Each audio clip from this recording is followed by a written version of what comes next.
From downtown, this is Tim Kitzer from NBA Jam, and you're listening to NintenDomain Podcast. Boom shakalaka! This week on NintenDomain, it's our Top Games of the Year episode. Woo! Hooray.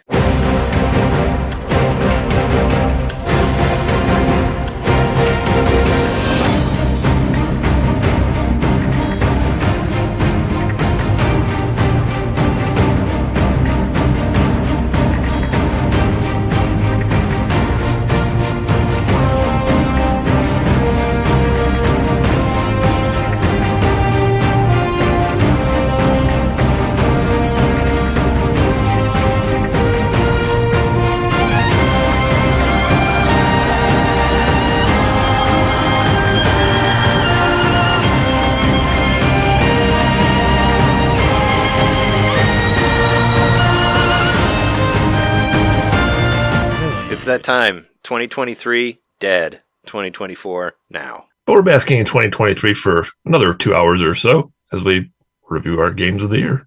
Well, sure, yeah. Welcome to NintenDomain Podcast, episode 403, your place to hear Nintendo fans talk about their favorite games from last year. Because now we are officially in 2024. Only a few days in there, but I like to wait until the year's officially ended before we talk about our favorite stuff of last year. Because, you know, sometimes you need those extra weeks in Christmas time or whatever to...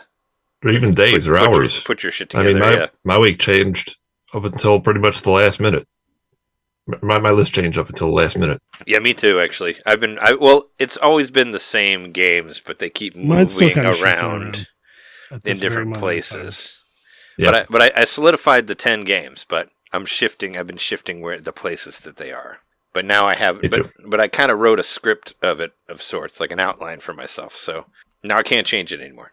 But this is my rules. It doesn't have to be your rules. But we're your hosts. I'm Trey. No remakes Johnson. I'm Jeremy. Going to Vegas. I'm John.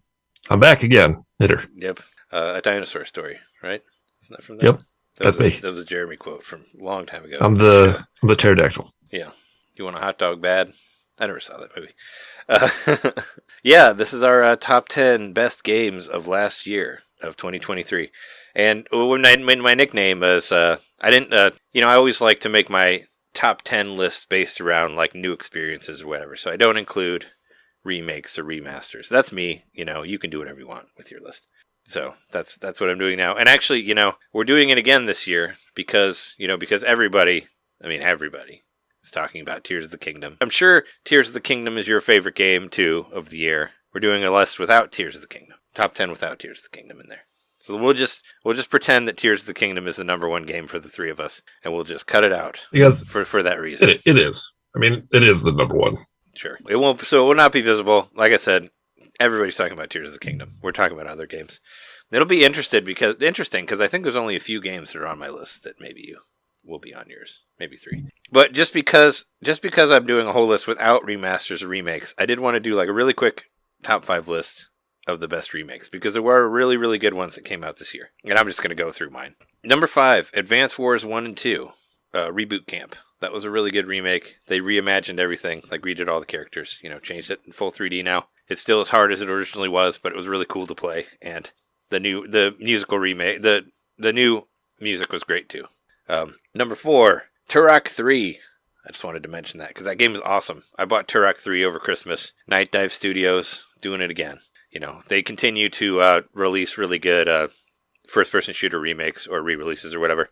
But this one was like remade to the point that they even re-recorded some audio for it. And I beat there's 2 different versions. There's 2 different stories. There's Daniel's story and Josh's story. I beat Danielle's story. It took around like 5 hours or so. But anyway, it's great. It looks great. If you want to play a good Nintendo 64 game, don't play Jet Force Gemini. Play Turok 3. And you can actually buy all of them as a package now, 1, 2, and 3, which is cool. Number 4. No, that was number 4. Number 3, Super Mario RPG. Excellent remake. I really liked what Art Piazza did.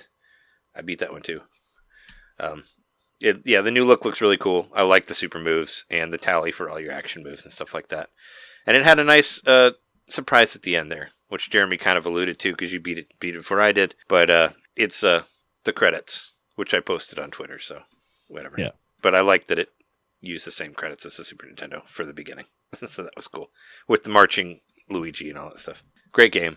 I beat Culex. He was a putz. Put him down. Number 2, Quake 2. Excellent remaster. Even includes the Nintendo 64 version. Really loved that game. It was cheap too, only $10. And I had to say it just because it's not on my list, but Metroid Prime 1, one of my favorite games of all time, they had a remaster that came out in February, and it was fantastic. It's nice to play it with actual dual stick controls now. So now it can be, even though Nintendo denied it for years, you can actually call it a first-person shooter. So there you go. That's my top 5 remasters. There might be some repeats in there in your list, but Well, I'll say I didn't specifically do a top 5 remasters, but I do have one. or you could do an honorable mention or something like that. Well, I would do an honorable mention because I would agree with all you said, with the exception of I don't really know about Quake or anything, but I'll take your word for it. Even though I think I might have bought that one. I think you bought Quake 1. I don't know if you got 2. I didn't. But 2 was done really well. There's even you can play the E3 demo in there. They did a lot of cool shit with it. And the full N64 game being on there I really liked. That was the part that I beat of it was that, because that's the only Quake I played was Quake 2. The Quake 64 2, so that's one that I know. The one I want to add is Katamari Reroll Royal Reverie. That was that we finally got to play. Oh, we love Katamari. Game. Yeah, we finally got to play that. Yeah. Aside from the PlayStation 2, and maybe it came out on PSP or something back in the day, or no, it probably couldn't have worked on PSP. Maybe it was on Vita. I don't know. I think it was on Xbox as well. I don't recall We Love Katamari. I was gonna say I don't think the PlayStation 1 was ever re-released, as far as I know. I mean, until now. So.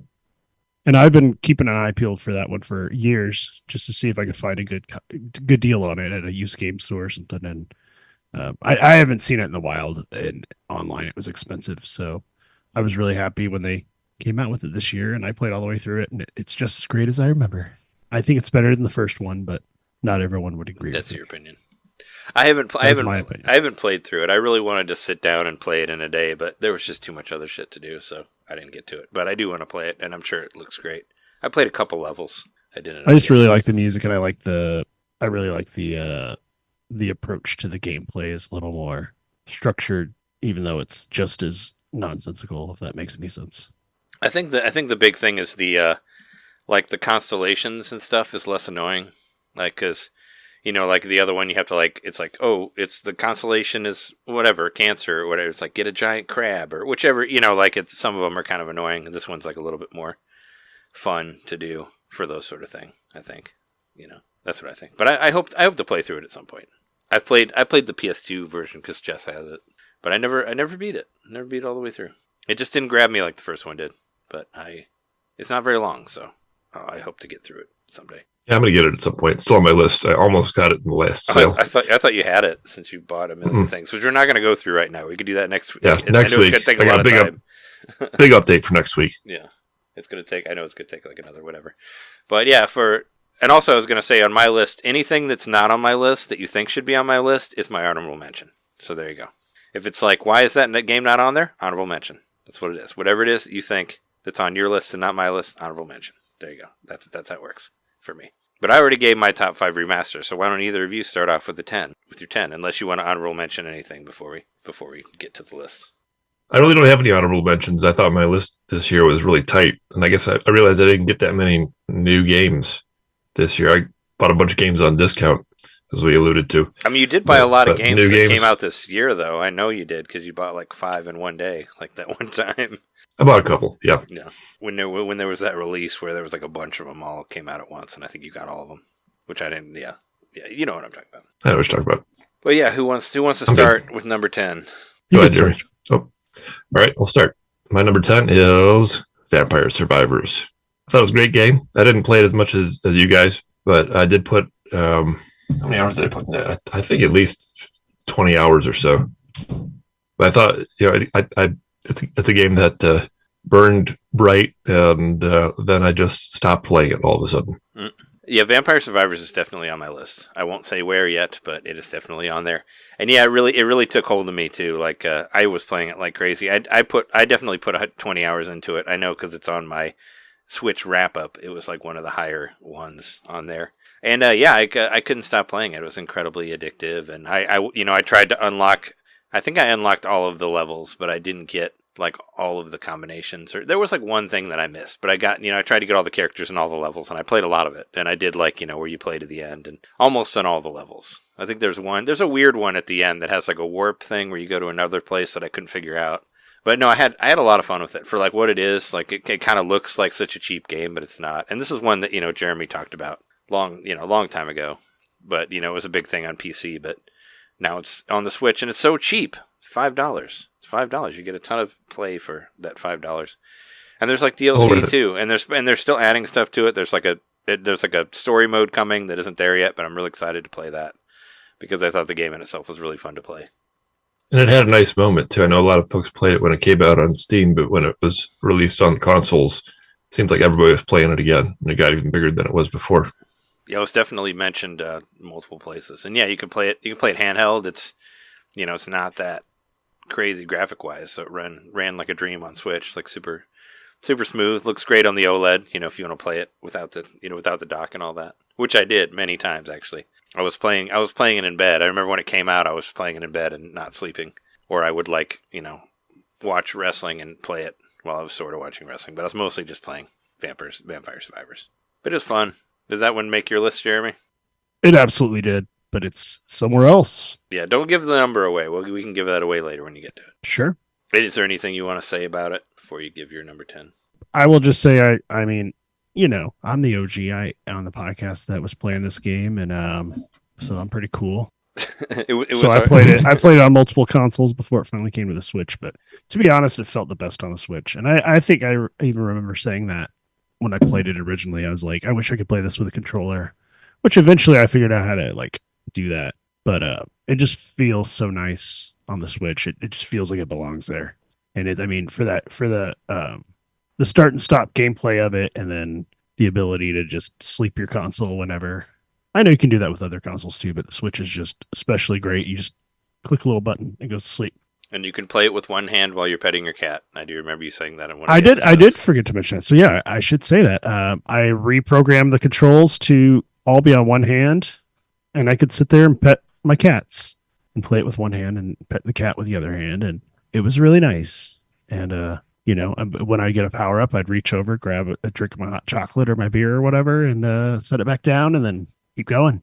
And I think I made it further in the Switch version than I made it in the PC version, but there's still more to do, I think. And I haven't played any of the DLC, but I plan on it eventually. It's just a really fun game. Yeah, I figured I'd boot it up whenever the story stuff gets added to it. And we did find out that the lead developer was involved in making video poker. Mm-hmm.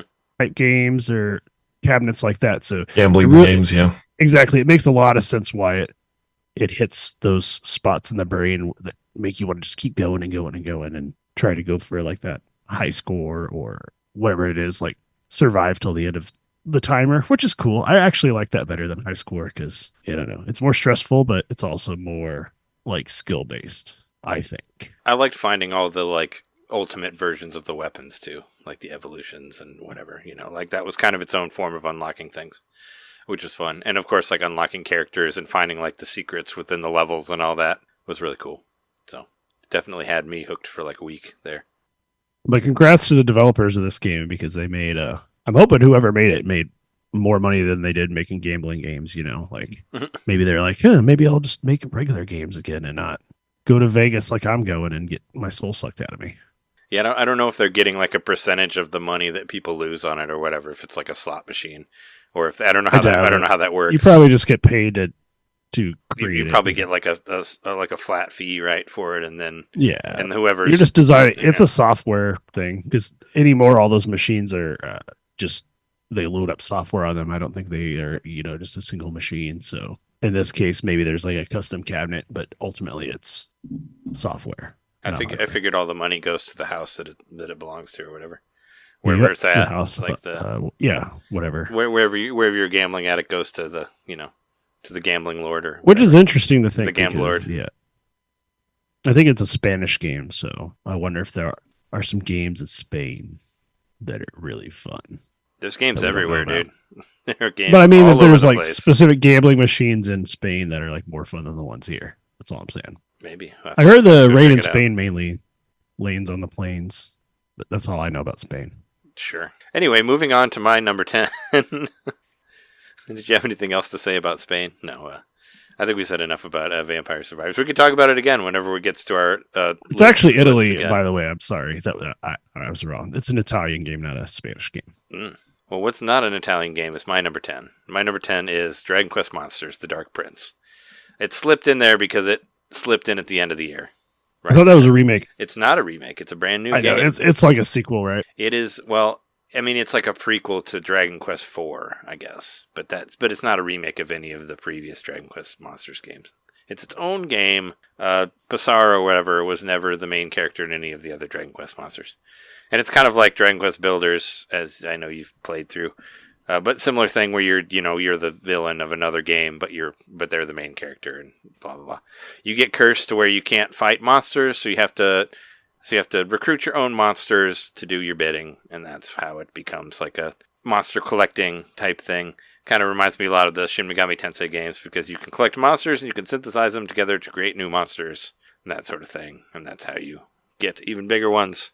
And there's all different lands that are very unique. There's like a candy land and like a Halloween looking area. And there's there's seasons that change as you go. It'll switch from like summer, fall, winter, or whatever as a timer, instead of like so different things become available depending on what you're doing. And it's good if you like the Dragon Quest Monsters. I highly recommend it. I could see a lot of them just kind of fitting into like a Halloween land. I immediately see in my head like the monsters that would fit there. Yeah, there's the zombie monsters, and there's like the hands that come out of the ground, and there's like the witch ghosts. There's the skeleton ones and the ghosts, and I mean there's a bunch of like that type of monsters there, and different. I guess different ones do show up depending on like what season you're in, so that's another reason to like check out places at different times or whatever. It's like different monsters will show up at different times, and that sort of thing. And there's giant monsters that I wasn't able to defeat any of those, but there's like super heavy, like mega bosses that you find in the world that you have to come back and try to get later. And there's like competitions as well where you can fight other people, and there's online mode where you can fight other people with monsters as well. I didn't really fuck around with that, but it's a great number 10 for me. I hope to play through it more. I put like, I don't know, 15 hours into it or something, but it was a good podcast game. Just walking around and getting those monsters. Yeah, I don't know. I might check it out eventually, but those games intimidate me. I mean, I really had to have my leg pulled to play the last Pokemon game, which you bought for me. Yeah. So that's how I ended up playing it. I loved it. Pokemon Johansson, but I don't know if I'd want to play Dragon Quest Monsters just yet. I'll tell you, it runs a lot better than the Pokemon game does, so I'll give it that. I believe that. It looks much better than it seems like Scarlet has the Switch hardware down. Yeah, it's an exclusive too. It's a Switch exclusive, so I mean, they're obviously. Good, yeah. Well, I guess Pokemon was a Switch exclusive. I was going to say too, but I mean, no, it looks much better than Scarlet and Violet do. But that's Dragon Quest normally gravitates to whatever the highest selling system is at the time. That's why Dragon Quest IX was on Nintendo DS, which was kind of blew everybody away that it jumped from PlayStation to Nintendo DS. But also like, they're all like Japan based, and portable gaming has always been huge in Japan and blah blah blah. And we'll never get Dragon Quest 10 here. Yeah, there's still hope that maybe we'll get that one offline one, but I don't think it'll happen. Anyway, that's good for me. We can move on to number 9. Well, I could say my number 10 if you want. Oh, I thought you did. Oh, I did. Did we skip you? Oh, I'm sorry. Okay. Yeah, no, we just you talked about Vampire Survivors, and I totally skipped you and did Dragon Quest Monsters. Sorry. What's your number 10?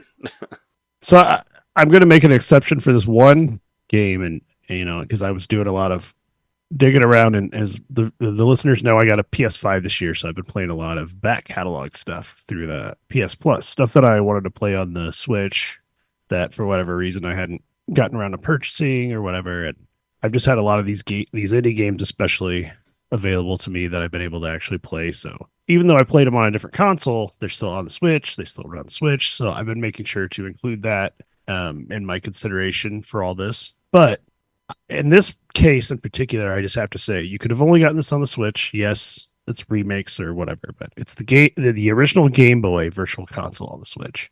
Like, that was amazing, and I was so happy it finally happened that we got that.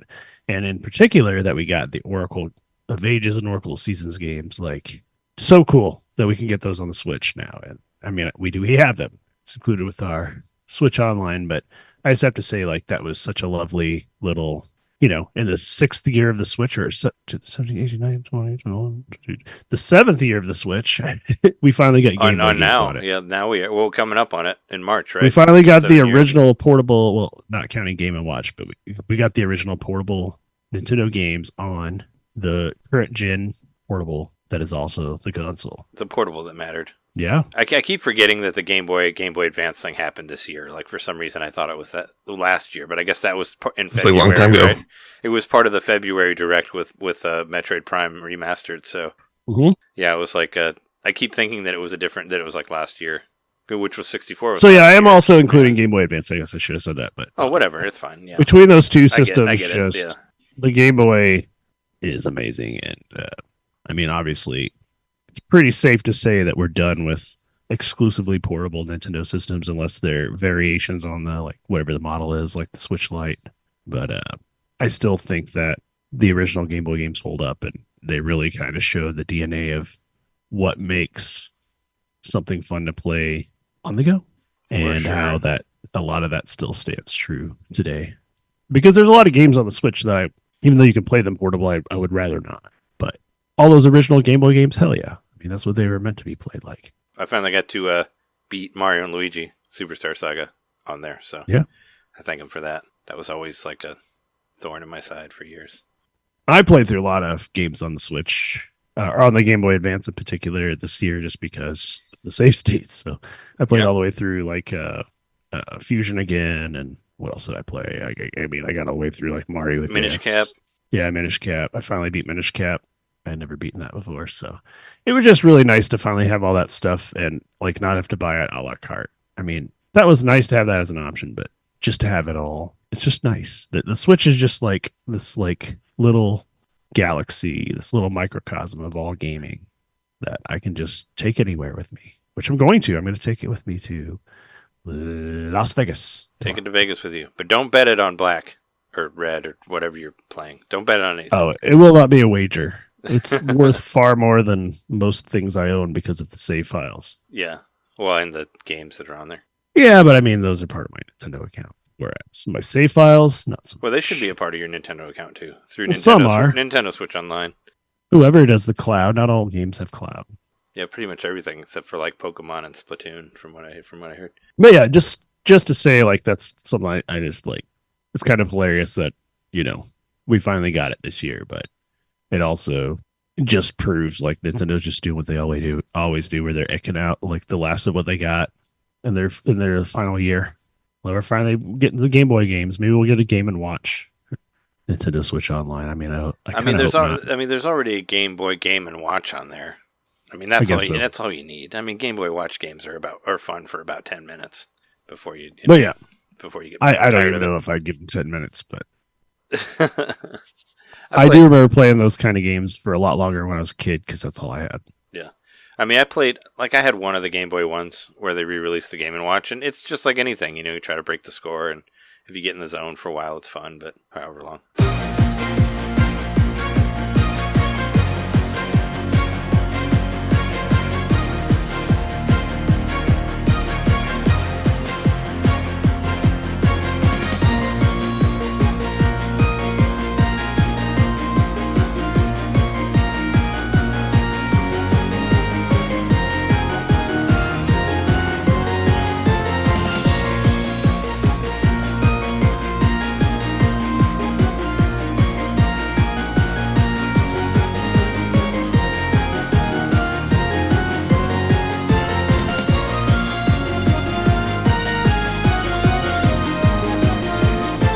Anyway, number 9, John. Back to John. Number 9. My number 9 is also number 1 and number 2.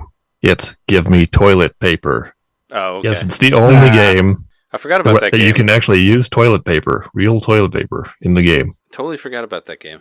I never did. I thought it was great. I thought it was just so clever. Yes, I only played it for like a day or two, and then I also played it every time, or often, I should say, whenever my nephew was playing. He loved it. He was always like, where's the toilet paper game? Let's play the toilet paper game. What just like a fun and clever concept. So inventive from a developer named Takahiro Miyazawa. I looked into him, and it looks like he's got a handful of games. He seems to be in his 30s or so, and just an independent developer type guy. I thought he made a game that stood well among all the other creative Nintendo branded games. Like this could be a Nintendo branded game. It just seems like something so creative and out there. That could have been, say, on like the Wii eShop back in the day. I could see this on that. Stick your Wiimote in there and just be like, rolling your Wiimote around or something. It just felt like a Nintendo branded game made by this random indie developer. And I thought it was not only a good concept and an interesting concept, but one that was pretty well executed too. It actually plays pretty well, surprisingly. And you can adjust the controls to your liking. If you don't want to roll your toilet paper all over the place, you can just roll it a little bit here and there. And that there was like interesting challenges added. Like the game, once it presented its initial, you could say novel, jokey concept, it actually like expanded upon it from level to level and did interesting things with it. So I highly recommend everybody check out this game. It's only $5, and well worth it. That's my number 9. Give me toilet paper. He's probably not the same guy that made the toilet racer. There's also a racing game on there where you race on your toilet on Switch, which I saw that came out like not that much longer after that. But that'd be funny if you did both of them. That one's more expensive. He only makes toilet games, I think. But yeah, there was another toilet game where it's like a toilet racer, and I was like, But yeah, no, I forgot about the toilet paper one. Costs $5 and a roll of toilet paper. Don't forget, you need your own something to roll it around in. And you just stick a Joy-Con in it and then play it. Yep, roll that around. Okay, am I on number 9 or are you on number 9? I mean, you go number 9. All right. We can keep the order going. My number 9 is also number 2, and that's Octopath Traveler 2 is my number 9. That one also snuck in there at the bottom because I did get to spend. I put like 15 hours into it over Christmas break, and it was a real good at Grandma's house need to play something to not go insane game. But aside from that, it's good. I really like it a lot. The stories are really good. The characters are really good. I definitely want to play more of it. I really enjoyed Throne and Temenos and Ochta. I know people call her Ochet, but if you play it in Japanese, it's pronounced Ochta. But no, it's I've been playing it in Japanese, and it's a beautiful game. The stories are really good. They did a lot to try to make it like where the characters talk to each other more. Like now, when you find somebody, there will be a little bit of banter in between. There's also kind of like it reminds me of Tales of Symphonia. It has the thing where like where like the talking heads kind of talk to each other like in between scenes. Like they do that too with some of the characters. And also, I didn't get to one yet, but I'm really excited to do it. There's like there's dual missions. There's like chapters that involve like 2 of the 8 characters where they go on a mission together and they'll like talk back and forth through the whole thing. So they really tried to to make it so it's not just like you and a bunch of other people just running together, but there's only one person's story. But I found the stories really, really interesting. There's more path actions now. Now you have one for night and one for day, where you can do different things, and like and it seems like it matters more than it did before. And I found myself like just more interested in the way the story was going and where the characters were and like and all that sort of thing.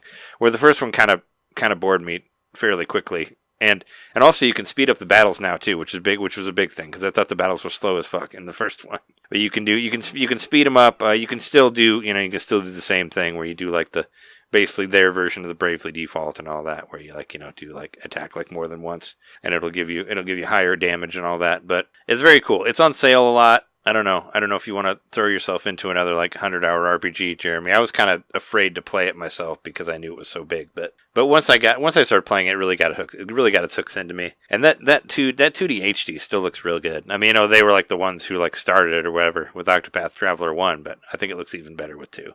Like it really looks nice. That whole art style and all that. And it's a shame it got snubbed at the Game Awards. But what do they know? They don't know anything. That's what they know. They don't know anything about RPGs. That's for sure. I kind of feel like this is right in the camp of Bravely Default 2, which a lot of people said was like amazing as well. That was on my top 10 as well. Yeah, I put that one higher, but I played that one all the way through. Well, not all the way through. Both that I got to the first credits. There's actually 2 credits, but I made it to the first ending, which isn't really the ending of Bravely Default. But no, I mean they're both. I mean, I'm in camp for all those games. I mean, I like Bravely Default 2 so much that I thought about maybe giving one another chance, but not until I get through too. Yeah, but that's actually on the 3DS, right? That's not a. Oh wait, did I say Bravely Default? I meant. You did say Bravely Default. I meant Octopath. Oh, okay. I was saying I liked Octopath 1 so much that I would, or 2 so much that I would give 1 a chance again. But Bravely Default, I did play 1 when it came out on 3DS. I didn't beat it, but I played a good amount of it. But 2 was just, I don't know, it was just easier to play it on Switch than it was on 3DS because I could play it on the TV. And I streamed it too, so, I streamed the ending onto Twitches. But yeah, Octopath Traveler 2, really cool game. And I like how it's a little bit like newer too. Like there's so many, and I mentioned this when you got Live Alive. Like there's so many RPGs that take place in like medieval times and like blah blah blah.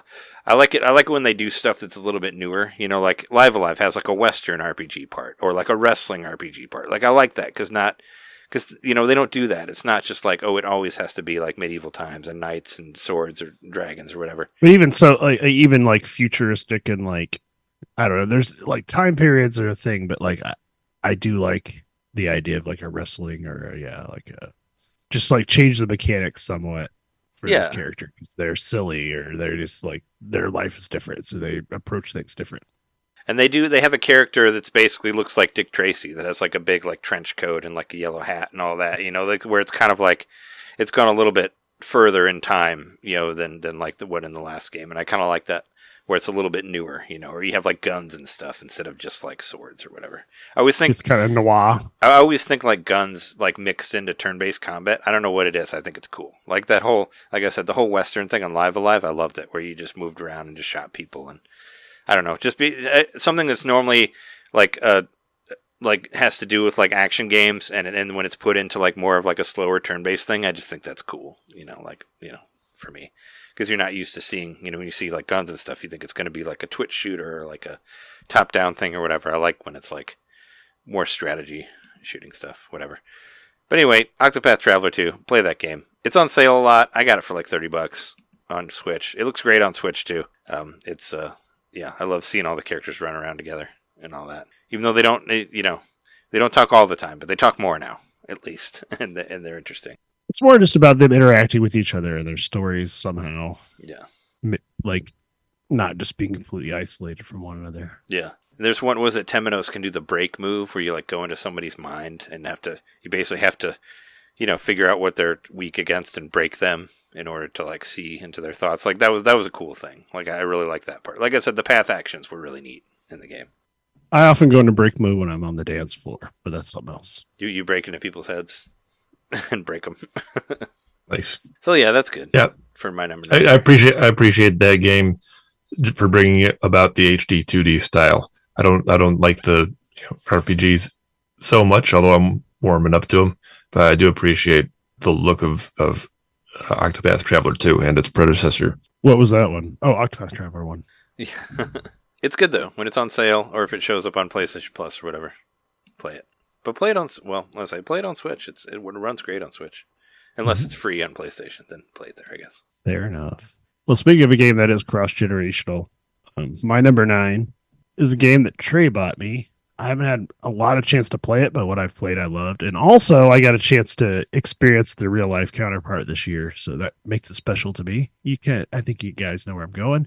AEW Fight Forever. There it is. That one might be on my list. All right. Maybe. I liked the Stadium Stampede that I played, but I also just kind of like that there's a video game that has all these quirky folks that I saw in real life. It's not that often you get to go somewhere and see something and then there's a whole video game based on it that you get to play later. I mean, I was waiting for years for that because I think as of right now is the 5th anniversary of AEW, like as of this year of 2024. So there you go. You said we only mentioned 5s, but yeah, they made it to 5. Yeah, pretty good to be in year 5 and have a video game. Yeah, and one of this quality too. Finally.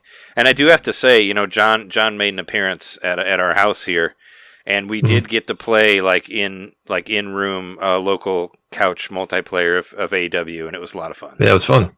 We played with Jess's brother, and John and I played with Jason, Jess's brother, and with Jason there, or we played online. No, we played in the same room. person. We didn't play online. We were playing local, 3-player local, And yeah, it was fun. Well, because I told Jason that there was this game that was like the N64 wrestling games, and he was like, "What?" And yeah, he figured it out pretty quickly. Like he had the first time he had ever played it, and we played like the Casino Battle Royale, which is a favorite that we do on the stream, whenever we play it. But yeah, AEW obviously Fight Forever was a big game for me because Is Casino Battle Royale different than the Stadium Stampede? Yeah, Casino Battle Royale is basically where you pick a team of people. And you like throw them over the rope. There was a version like this in the 64 game. So Battle Royale is where you put all the guys in the ring at once, and you just have to throw them over the rope to get them knocked out. Uh-huh. In the live thing, they normally do like a 20-person, 30-person, whatever Battle Royale. But this one is like 4 people, but you basically choose a team of like 5 or 6 or whatever, and it's just trying to like you could say it's even kind of like Smash Brothers. It's like your stock, and once you get down to once you get through all of them, you're out. But it's just a longer, it takes longer to play it, and it's a fun online one that we do. But we played that one, the Casino Battle Royale, and yeah, just you choose your characters, and you'll just go through them until you run out of characters. And John won. You had an extra guy in there that I didn't know about, so that's what happened there. But it's kind of like the way Smash Brothers works, right? Where you think you got it, and then another one comes out, and you're like, oh damn it, there's another one back there. But I was already kind of worn I just down. did one more. Gotcha. Yeah. Yep. That's what I meant. Like you had, you can't really tell. It doesn't really tell you how many you have left. But yeah, but it's fun. We've had a ton of fun with the Casino Battle Royale and all that. But yeah, it's and also there was the Discord, and I met like Shake and Joe and I was gonna say like and I would Logan say and a bunch of other people friendships from it. I love this game just for getting to meet Shake and Joe. Like they're super cool dudes that are fun to talk to on the podcast, and I haven't had a chance to play online with them, but I imagine they're fun. You got to join Wrestle Chat on Monday nights at 11:30. That's what we've been calling it, Wrestle Chat, where we talk about wrestling and play wrestling games. Only I didn't have to work early Tuesday. We don't go that I smell late. another podcast coming on. I'll say we don't go that late. I like this one because I don't have to edit it. I just put it up as is. Yep. It's much quicker. But no, I mean, yeah. We'll only play till like one or so. We don't go that late, but it's fun. We played. I'll have to check it out. We obviously just there was just a pay-per-view, so we just did our own little spoiler cast thing about the World's End on Monday. You can find that on YouTube, of course. Overall, AEW, I'm impressed with the game just because I think they reached far and wide. I think they reached even beyond their means and made a better game than anyone expected. Yes, there's bugs and all that, and yeah, it didn't all quite hit, but the vision for what the game will be someday is there. Yeah. Hopefully they keep iterating on it and improving it. I think they have been. Yeah. Well, what was it? I mean, speaking of World's End, like the last pay-per-view, right at the end, they do their media scrum, as they call it, where Tony Khan comes out and talks to everybody, and they bring out the wrestlers, like the ones who are like the big spots of the pay-per-view or whatever. But somebody did ask him about the game, and he said that, yeah, they're planning on continuing to support the game, at least for the next few years, So Tony Khan himself, the owner of AEW, said that AEW Fight Forever will indeed fight forever. So he said that there was not any plans to bring in a different game. And they already have season 2 out now. Now it's out for Switch, where you can play as the Claimed, which was really for a little too much money. Play as them. Yeah. I mean, yeah, you can. I mean, I'm not saying what they're doing is right with the DLC. It is a little. People are pretty pissed about season 1 not being as long as it should have been, and now there's another $25 season 2, which only has 3 characters and a single player mode or whatever. But all I'll say is, Mortal Kombat charges like $15 per character on their games. Like Street Fighter does that too. It's just, I mean, it takes a lot to create a character for a fighting game, and this is pretty much a fighting game. That's all I will say about that. But I do wish their seasons had more to them. But if you buy it now, it's like on sale, and you pretty much get season 1 for free if you buy it online. Which I didn't. I accidentally bought the physical version for Jeremy, so you don't have any of the DLC stuff. But, as they add more stuff to it, they're obviously going to update it to where, like, whenever they get to season 3, I'm sure there's going to be a version you can buy that has 1 and 2 on it, and it's not extra or whatever, and that's how they'll continue it on. Or the season pass will go on sale or something. Yeah, that sort of thing. Well, I mean, right now they have, like I said, right now digitally you can buy it with season pass 1 for the same price as it would be without it. You could buy it for $60 with season pass included and all that. So, there's that. Sadly, it's the one way game companies fleece their fans.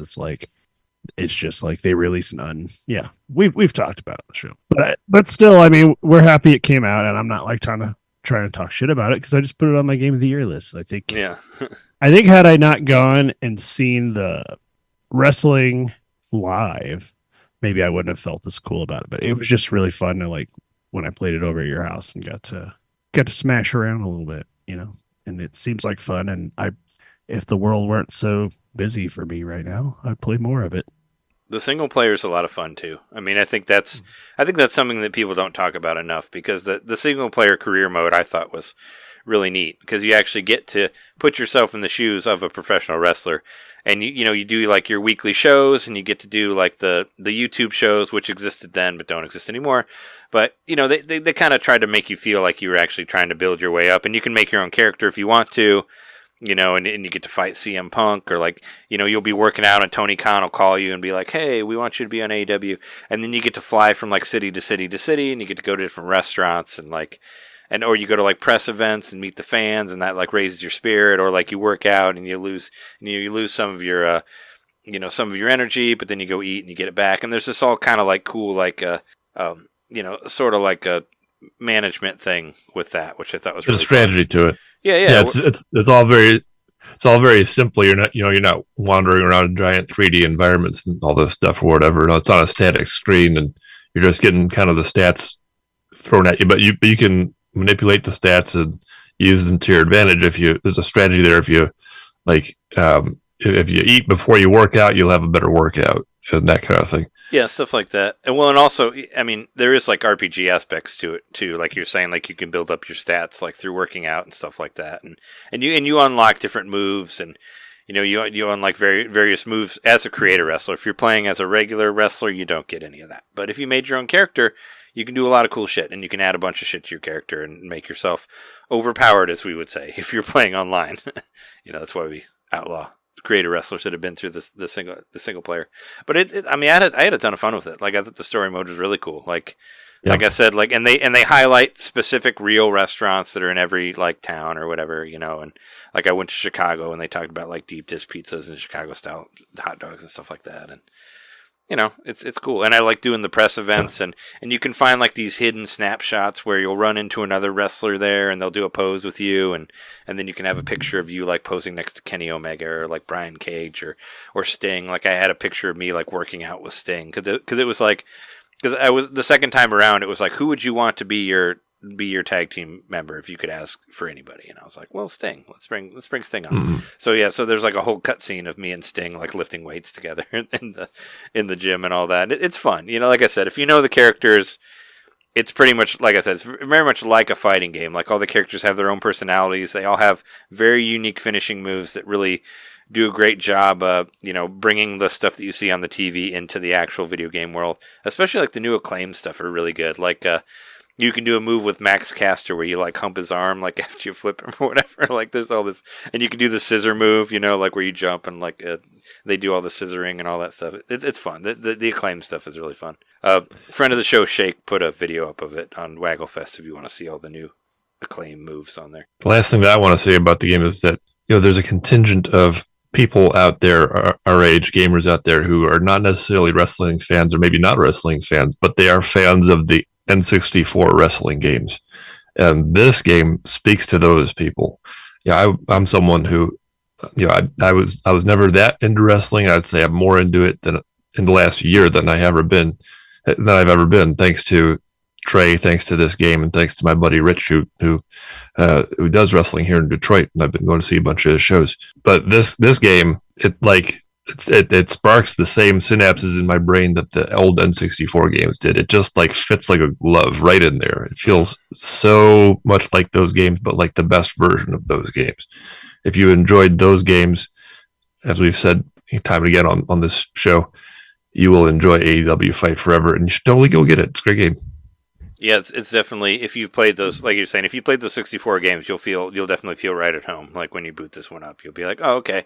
Because it's just the same like soft grapple, hard grapple, like reversal system that you would have seen in the 64 games. Like, fully agree with what you just said. For sure. It's, yeah.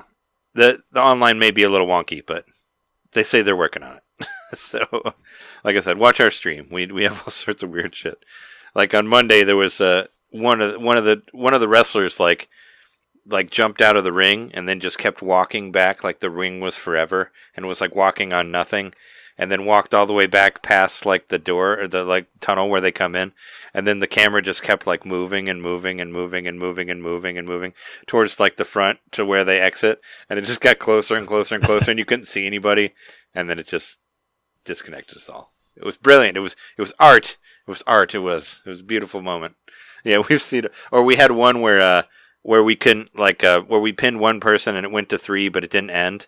But then the ref wouldn't tap after that. Like Aubrey was just like had the hand up, but wouldn't tap for the pins anymore. So we had to do submission. So it's all sorts of stupid glitches that you run into when they're online, but it's fun. It's fun. I mean, whatever. It's fun for us to do it. But like I said, the single player is solid, and the representation of the wrestlers are solid too. I'll defend it forever. I know a lot of people like to talk shit on it, but whatever.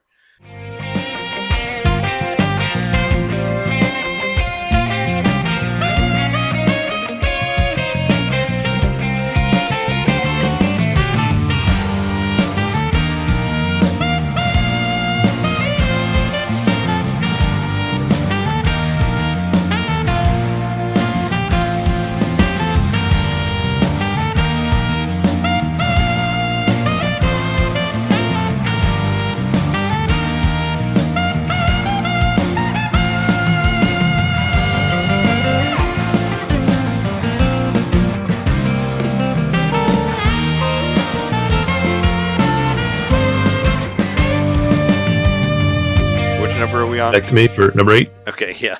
My number 8 is Sonic Superstars. Hey. Thank you, Trey. There you go. Yeah, I've been enjoying this game so far. I've played probably about 3 hours of it, so I'm not really that deep into it. But what I can say is that it absolutely feels like a classic Sonic game.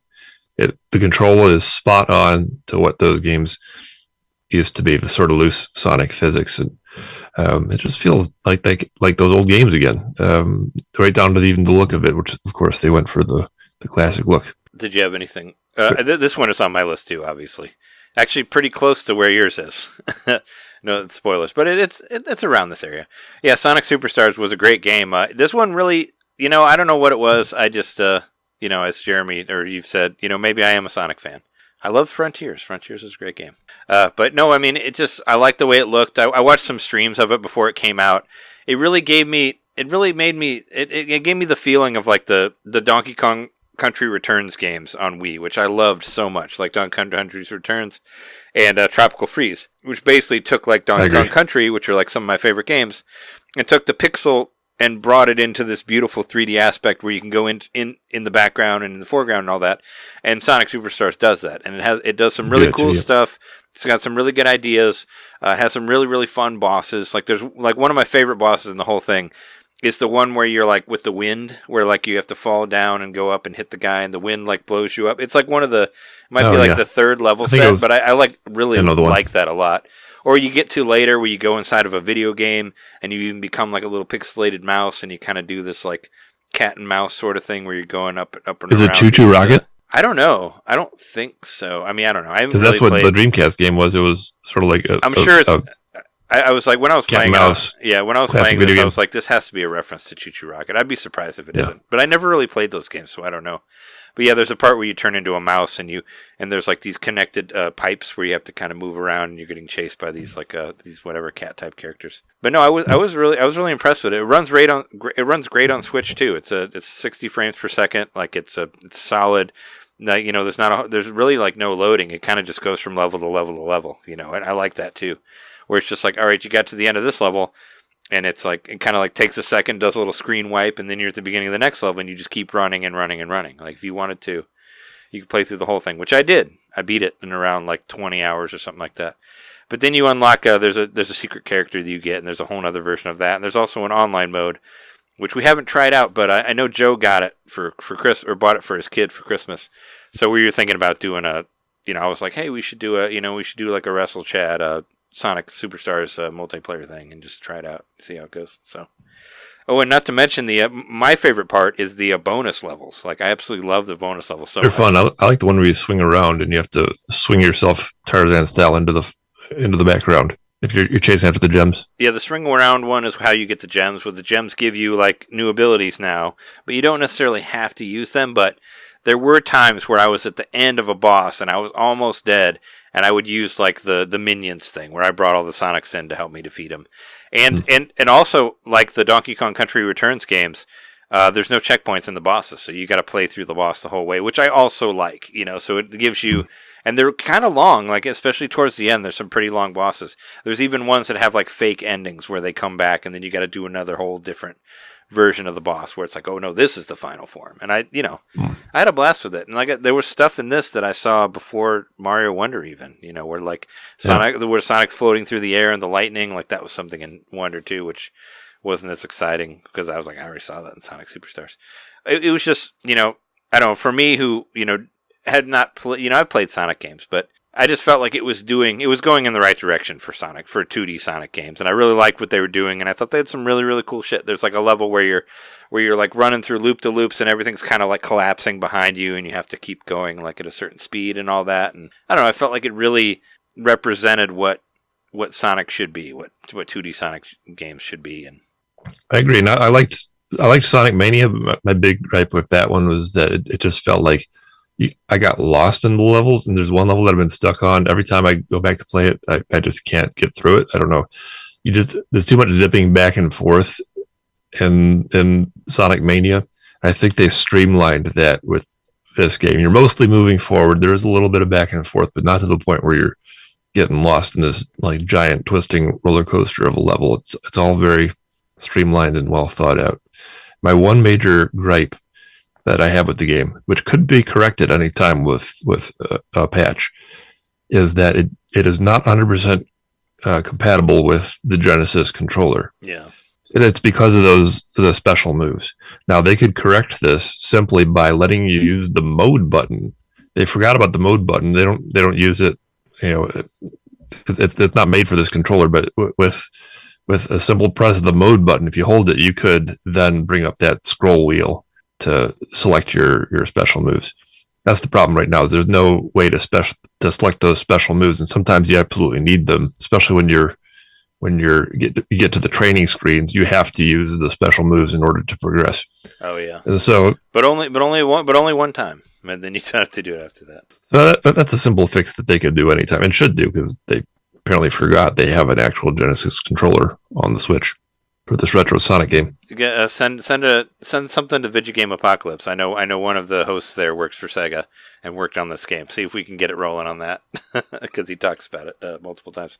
That's true. They did mention us on the show. Yeah, they did. Well, because I used wrestlers as Legend of Zelda characters, and I know they all love wrestling, so I figured that was a good. I know Chris Antista loves it, but another thing that I thought was really, really cool, I don't know how much you've dabbled with the other characters, but all the characters, they all control completely differently, and it's cool. Like, like where Amy has like double jump, and Knuckles has like the glide, and Tails has like the propeller like floaty up thing, and it kind of changes the levels depending on what you want to do with it. If you want to play it like straight up, just do Sonic, but if you want to do it differently, everybody controls differently. And then later when you get the robot character, it has like this spiky roll thing where you can like roll up walls with it, which is really cool. Like after you beat the game, you get this extra character that does that.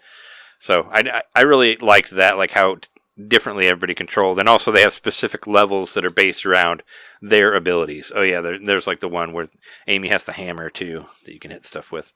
But they would make levels like based around Knuckles, around Amy, or around Tails, or whatever, and those are really fun to do too. Those are like bonus levels that you could find that you could do all that sort of thing with.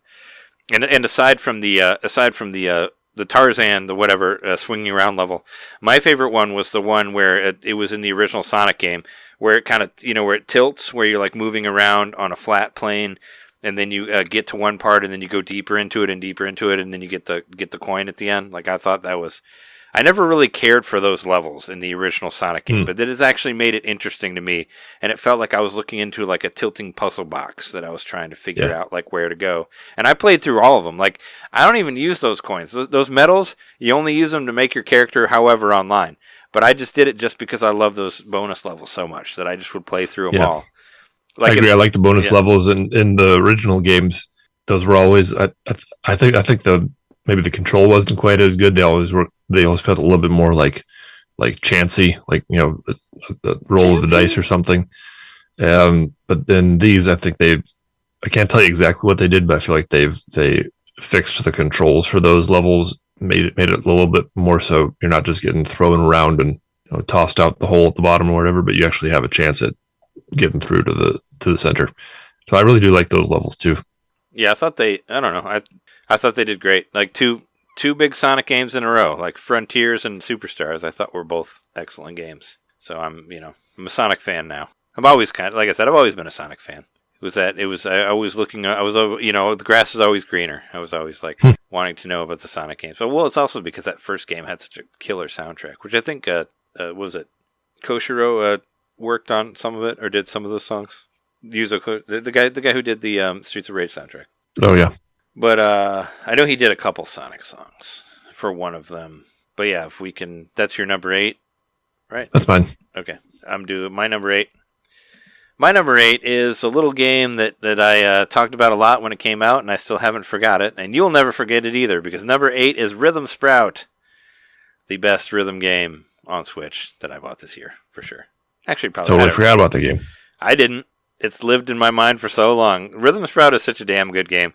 I was actually playing it last night to record stuff for the YouTube video version of this, which who knows when that'll come up.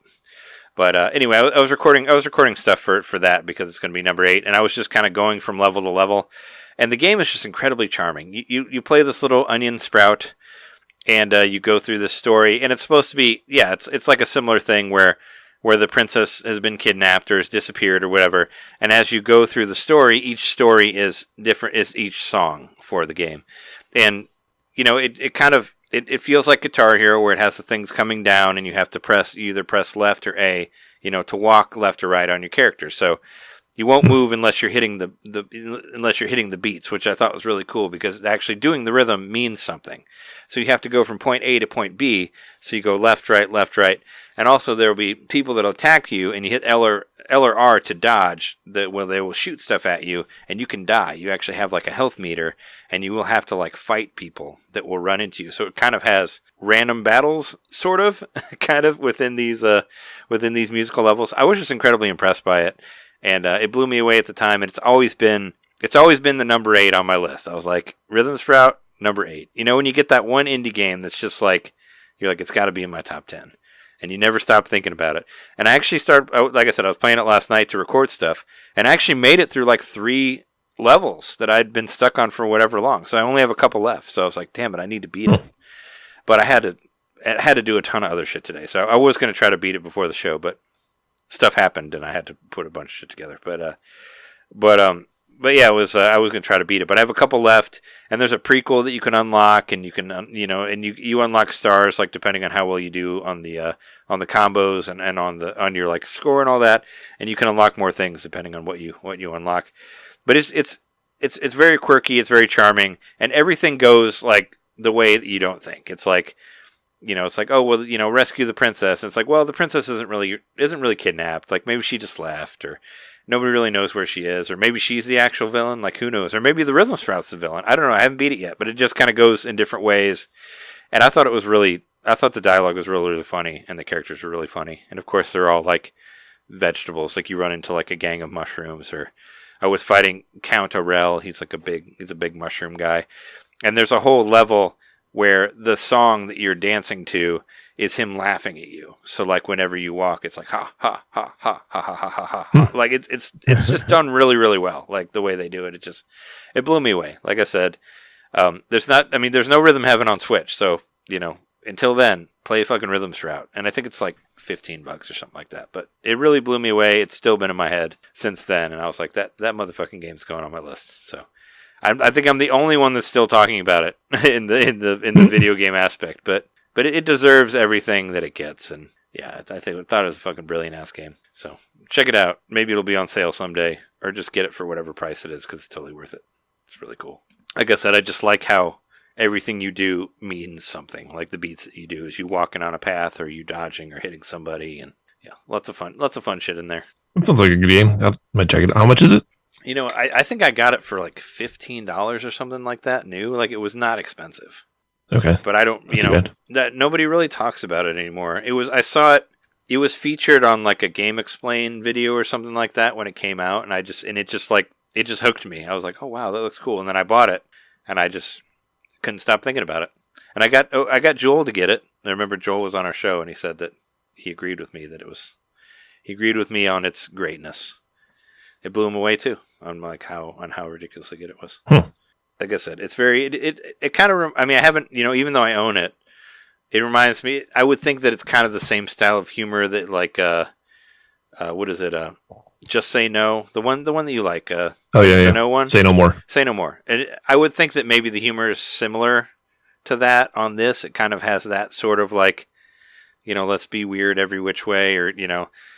Like you know, Count Orell, who's supposed to be the bad guy, he actually really wants you to be his best friend, and he wants you to watch Gilmore Girls with him, like all the episodes twice, and all this sort of thing.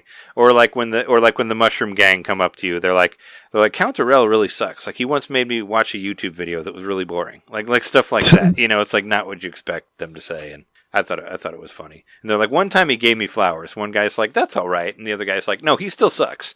And it's just like the dialogue is hilarious. And I love the way the game unfolds and all that. But I think I've said enough about the Sprout there.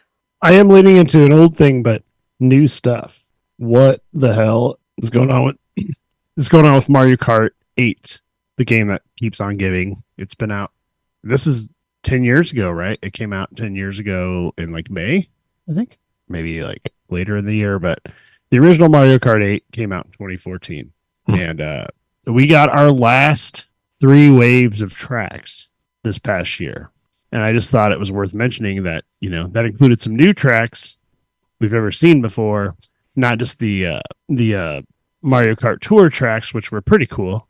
They're probably way more fun in this version than they were on the mobile game. But we got those, which are fully new tracks. That's for sure. To anybody that's not playing, you know, the fucking stupid ass mobile game. Sorry, Nintendo, but that game's dumb. But we got some really cool courses in the manner of Squeaky Clean Sprint. Actually, you know, I'm looking right now. I think that's the only. Is that the bathtub? We got the Yoshi's Island and the bathtub. We're like, I was going to say, because we actually got half of it. So there was whatever, because the top half, because we were playing this while John was here as well with Jason. The end of the top half was Christmas of last year. So there was the Christmas level, and we got waves 4, 5, and 6 this year. Yeah, so we had the last. I thought it was 4. I don't know. I thought it was 8. Like, didn't we have? Because we had 2. Well, no. Well, I guess there were 6 waves of 8 tracks. Okay, yeah. You're talking way. I was thinking about the Grand Prix, like the actual amount of races. But no, yeah, and we did have a ton of DLC from Mario Kart 8. It was continuing to give, and it was better, I think, this time than last year. Oh, it was amazing. The Yoshi's Island track is so good, and it's so much, you know, such a throwback to the original Yoshi's Island. I mean, I fucking love it, and then of course the Squeaky Clean Sprint. Like, who doesn't want to be a little tiny cart driving through a bathroom and bouncing on rubber duckies and stuff? Like, it's kind of the dream when you're laying in the bathtub as a kid with your little toy cars, you know. I can actually do that in real life with my Mario Kart cars that I have right now. I'll just go play them in the bathroom. put them in the tub. Well, you can. I mean, this one you can drive through like the bidet stream of the toilet water, like coming up. Like you can. I wouldn't recommend doing that with your real life Mario Kart, but in the Mario Kart 8 game you can drive through the bidet stream going. I want to hear that announcer guy say that in the video for the DLC. In the Mario Kart 8 game, you can drive through the bidet stream. That cheerful voice. I mean, you can. It's in there. They should have highlighted that. I mean, I definitely noticed it. It's actually how you unlock the true Star Cup. Oh gosh, the chocolate Star Cup. Sorry. Oh jeez. I should have said that. Anyway, that's a butthole I was talking about. But Mario Kart 8 just is the game that kept on giving. I mean, obviously, some people had to pay. We didn't have to because we had the expansion pass.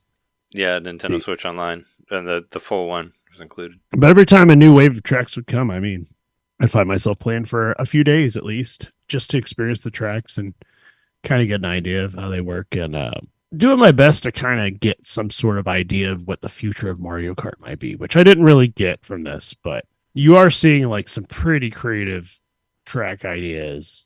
Are they at their last dregs, or are they like, are we going to get some sort of, I don't know, is the next Mario Kart going to be like everyone shrunk down, or I don't know. There might be, I just don't know what the new element's going to be. And I kind of wonder if we're not going to one day look back at these expansion courses and be like, oh, we sort of saw a little like clue here, a little clue here of what the new Mario Kart would be. Inevitably, it's been 10 years. I think they're going to come out with a new one, right? I would hope. Oh, yeah. Well, we made jokes on this show where it's like, Switch 2, Mario Kart 8 Deluxe, including the DLC from the Wii U and the DLC from Switch as one game launch day. But I would hope that someday we would see a Mario Kart 9. Someday. Or if nothing else, just, just a new one.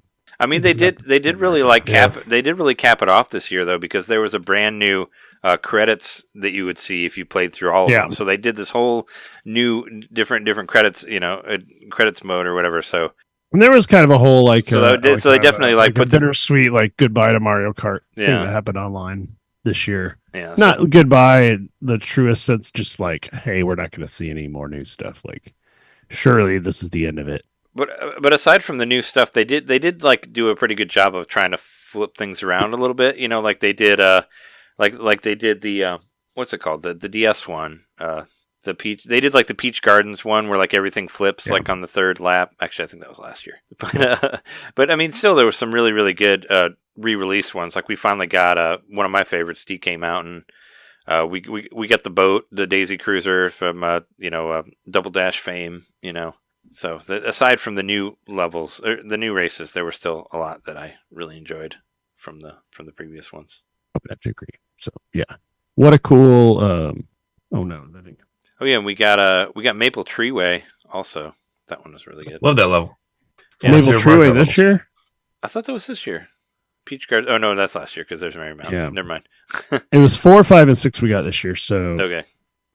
Yeah, I would say that the bathtub levels, we could clean sprint and the Yoshi's Island were like the two highlights of it, and then we saw a lot of Mario Kart Tour courses, which are pretty cool, but nothing quite compares to like DK Mountain or like Waluigi Pinball from last year. I mean, the cool thing about the tour levels is that like the laps always change; they're constantly different, like every lap. So it's like they'll flip around like which way you go and all that, which is pretty cool. But they did have I know they had like the Vancouver stage where you get to go where you get shot into a hockey rink, and there's like the LA one where you go through the stadium, also like the baseball stadium. So there was some interesting stuff with the newer ones, I thought. And not to mention, they added one of the greatest races of all time, Waluigi. Maybe that was last year. I was going to say that was last year. Waluigi Pinball was last year. It was last year. Damn it. Anyway, that was good. Damn it. I was more just trying to say, hey, it's literally we are literally, in 2024 now. This is when Mario Kart 8 turns 10 this year, and we got our last round of tracks this past year, and they were pretty good, and they held up. Then you don't feel like you're playing an old game when you play them. It looks nice and sharp and good, and it feels right, and it's just such an intuitive game at this point because Mario Kart in general is, but at this point Mario Kart 8 is like, holy shit, it's the longest running Mario Kart without a doubt. I mean, were people still playing Mario Kart 64 in 2007 like religiously? No, probably not. Fuck no, because it's a bad game. But it's badass. But I digress. It's not a good game.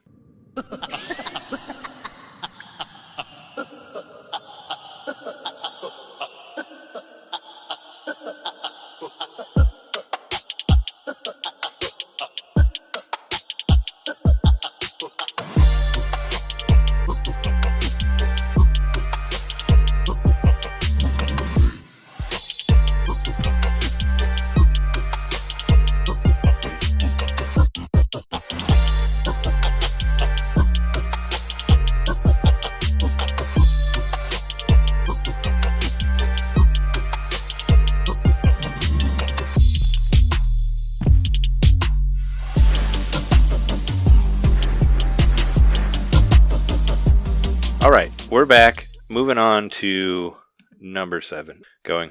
All right, number 7. What's your number 7, John? My number 7 is Trombone Champ. Do-do-do-do. Oh, there it is. Yeah, you like that game a lot. We should have played that game while you were here. That's the one we should have played. Oh yeah. Well, it is on sale right now. If you want to buy it right now, it's $7. I guess I did. I guess I did forget about Trombone Champ as far as rhythm games go, but I've never played it, so I don't know what totally it's like. Get it. At $7, like I don't think it's ever going to be cheaper. It's well worth it. I got over 10 hours out of it, and I'll still pick it up once in a while. On your question earlier, Rhythm Sprout is $14.99 on the regular. Oh. That's like the regular price of it. But you could get like Rhythm Sprout, and I could get Trombone Champ, and we could compare notes or something.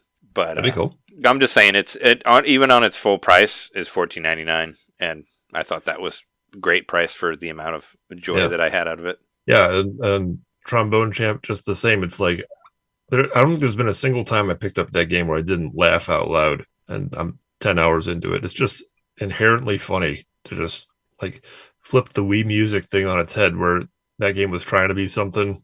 I mean, it was trying to be like lighthearted or whatever, but it was trying to propose that you could like get up on stage with your friends and play in a little band or whatever. But this is like the kind of punk rock cousin to that. Like it's just so flat out terrible that it's funny. I think you did actually play it for a little bit while we were waiting for Sifu to like update or whatever. Oh yeah, I did. Yeah, I forgot about that. Yeah, I should have passed you the controller. Had you give it a try. Yeah, I'll get it. I'll get it at some point. I mean, I definitely. It's another game I played at some point on the PC that I haven't tried yet on the Switch, but feels like it belongs on the Switch. I don't know. You still use the D-pad or you use the control sticks, right? Like you don't do the motion controls or whatever. The control sticks is actually the hardest way to do it. What's the hardest way? Is the control sticks is the hardest way to do it. Oh. So I use the tilt. I just use the regular, the 8-bit dough, and I tilt it, and that works fine for me. Yeah. You were using the motion over here. Like I remember you playing. Yeah, you were using the tilt control. Yeah, the motion. That's the easiest way. There's two ways there's a couple ways to do it. One is you can do the sticks. Two is you can use the Joy-Cons, and you can actually like motion your arms like a trombone. That works pretty well, but it's kind of a novelty to me. You can't really like advance beyond the sort of medium levels with it, or I can't anyway, practically.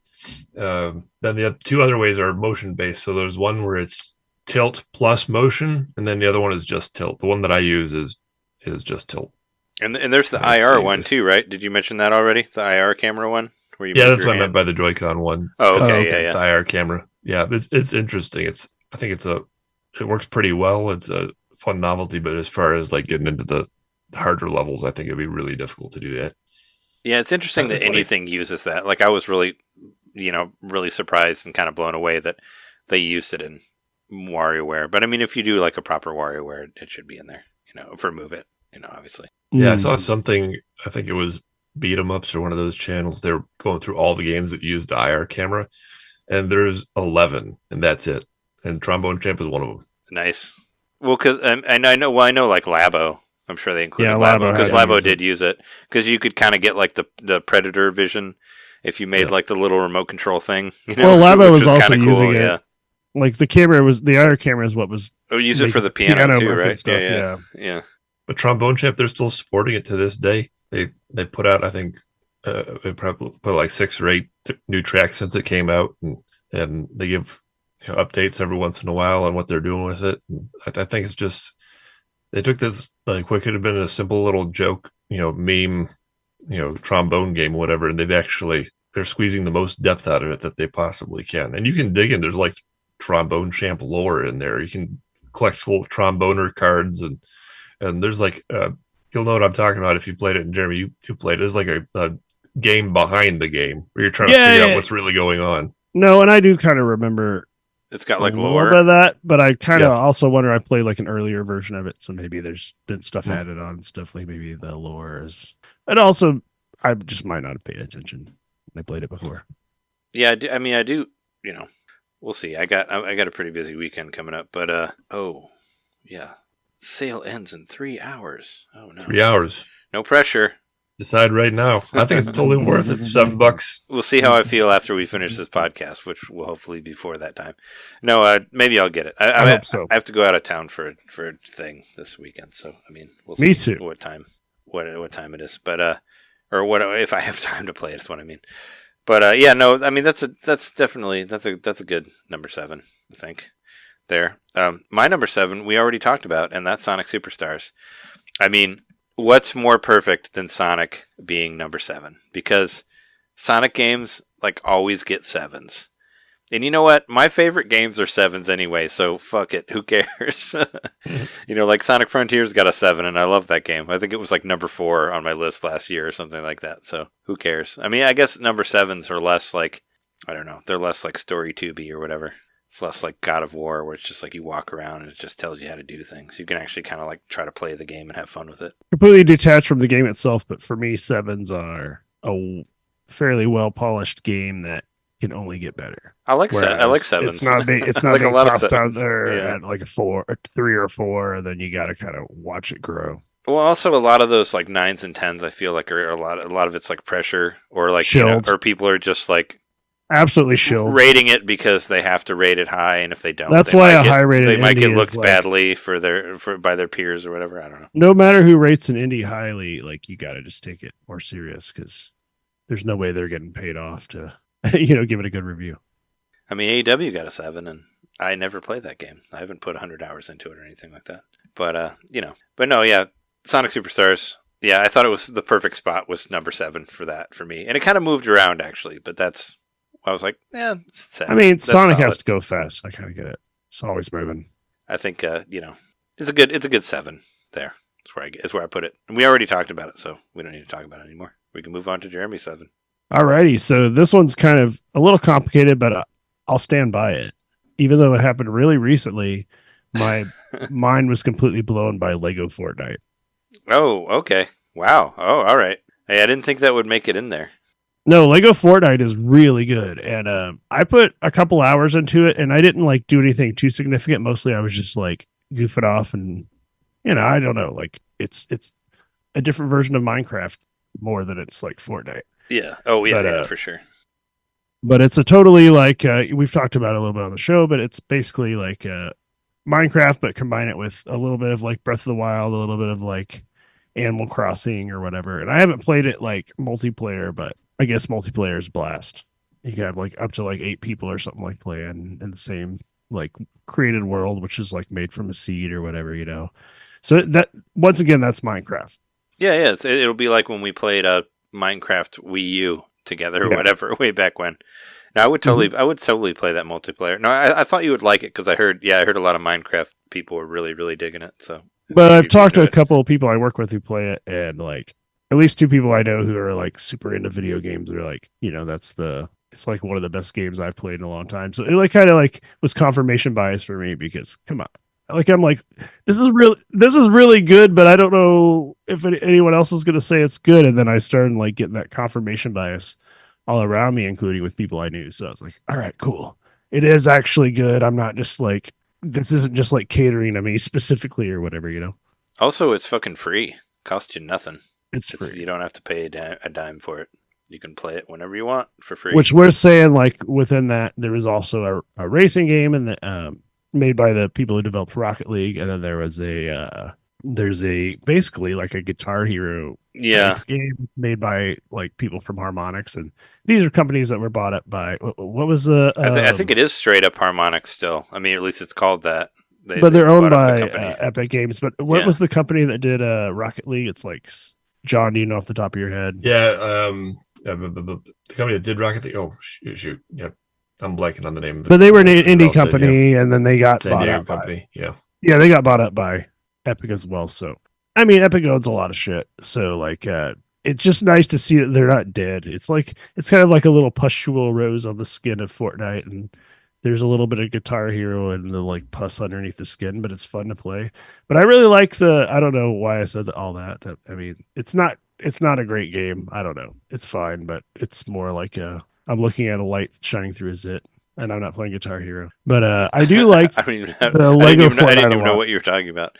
I thought maybe you were talking about Rocket League Racing, which I thought was whatever. It was. I thought Rocket League Racing is fun. I thought I I thought it was okay, but I thought it was real shallow for as far. I don't think it's as fun as Rocket League, and I mean, I'm not that great at Rocket League, but Rocket League just has more to it than that game. That game's meant to be arcade style racer, and so Psionics. What it's worth, yeah, Psionics. Yeah. For what it's worth, I knew it was something with a racer. I knew it was something with a P. I kept my brain kept saying Platonic, but I know it's not Platonic. I always mix them up But with it's Psygnosis. close to Psionics. Psionics.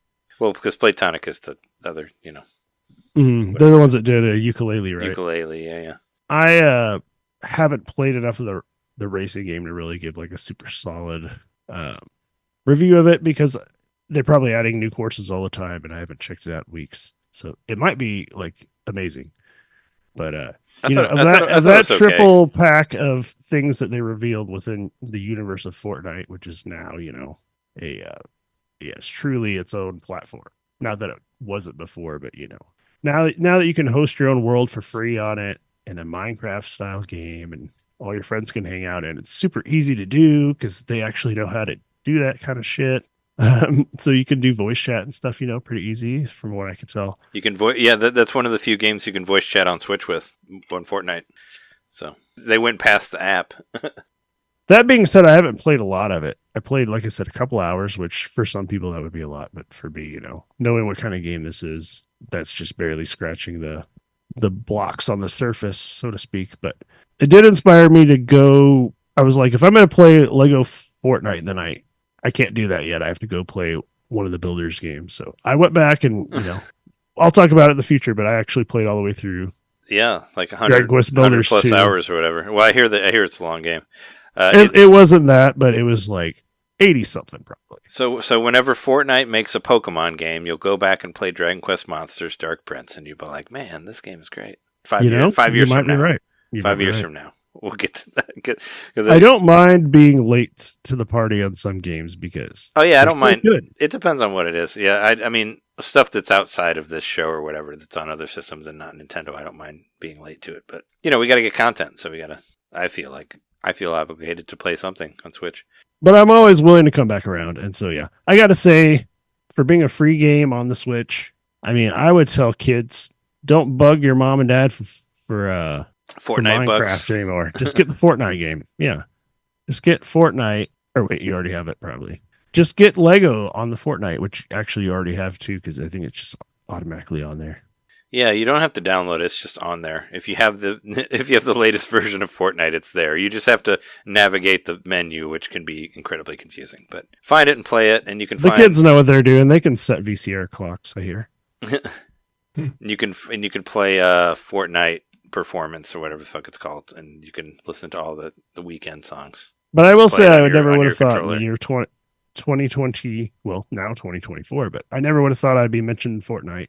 Right? Yeah, because a game of the year, but Lego Fortnite is badass. Because we never mentioned the original Fortnite when it came to Switch on our top 10, which I thought about it because we did play a lot of streaming of it. But no, it would be fun to do some multiplayer on there, and it's it's cross-gen. Whenever you want to play it on your fancy PS5, we could play that together because it doesn't matter. It's all multi-gen and all that, which is good.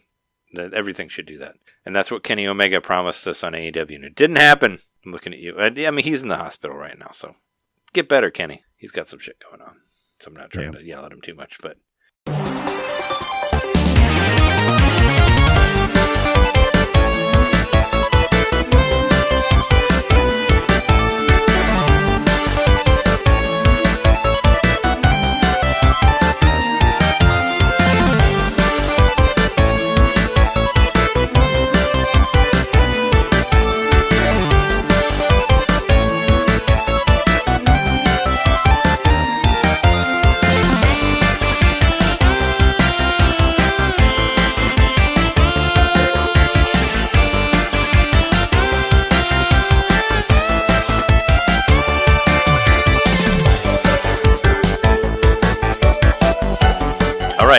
So, John, number 6. On to number 6. Bomb Rush Cyberfunk. There it is. This was like just a great game that it kind of came out of, well, I was going to say it came out of nowhere, but actually it was pretty long in development that we'd heard of it. We heard of it first, like probably a year before it actually came out on one of the directs. And then, but in terms of like expecting anyone to make the spiritual successor to Jet Set Radio. Yeah, it came out of nowhere.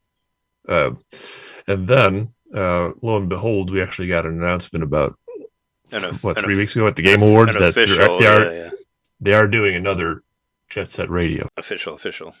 Mhm. But if you want to play that right now, you can basically play Bomb Rush Cyberpunk, and I'm telling you, it's 1-to-1. It just feels like a modern Jet Set Radio. And I loved that game back in the day on the Dreamcast. It was one of the handful of games that I got for that system, and probably right up there with Crazy Taxi and Shenmue among the games that I played the most. And so I didn't know what I was missing all these years, but this really scratched the itch. It's just a perfect spiritual successor. In fact, I would say it's a game that kind of defines that term. It just hits every note perfectly. You feel like you're playing the old game, but it adds something new. It just modernizes it in all the ways that you expect it to be modernized. And it feels bigger than the originals ever did. And all from an independent team that made this game. So kudos to them, because I think this game is amazing. This one is also on sale for the next 3 hours. I just looked it up. It was $40 full price. It's on sale for $31 right now, $31.99.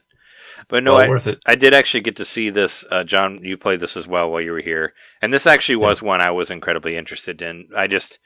This was an incredible game, an incredible year for games, especially on the Nintendo side. We had so many releases, and there was so much to play that I just didn't get around to it. But I was very interested in playing it, and I am still interested in playing it at some point. And I did think it looked I thought it looked very cool from what you played of it. You can put it in 60 frames per second, and it stays there pretty consistent. There's two options. The default is 30, so it'll run consistently. But the 60 frames, it looks pretty good most of the time. Most of the time, it will run at 60 frames unless there's a bunch going on. Then it kind of takes a dip. But the performance of the game is fantastic. It has a style. I would say all of its own, but it's Jet Set Radio. All its own in this day and age. The late 90s futuristic look. It's alive and well in Bomb Rush Cyberpunk. Yeah, it looked very, very cool. I was very interested in it, and I will play it at some point before the Sega one. I'd like to play both of them, obviously, but I never played any of the Dreamcast ones or whatever, like Jet Set Radio or Jet Grind Radio or whatever. I never played any of those games, but I heard a lot about them. So, I'm definitely interested in checking it out at some point.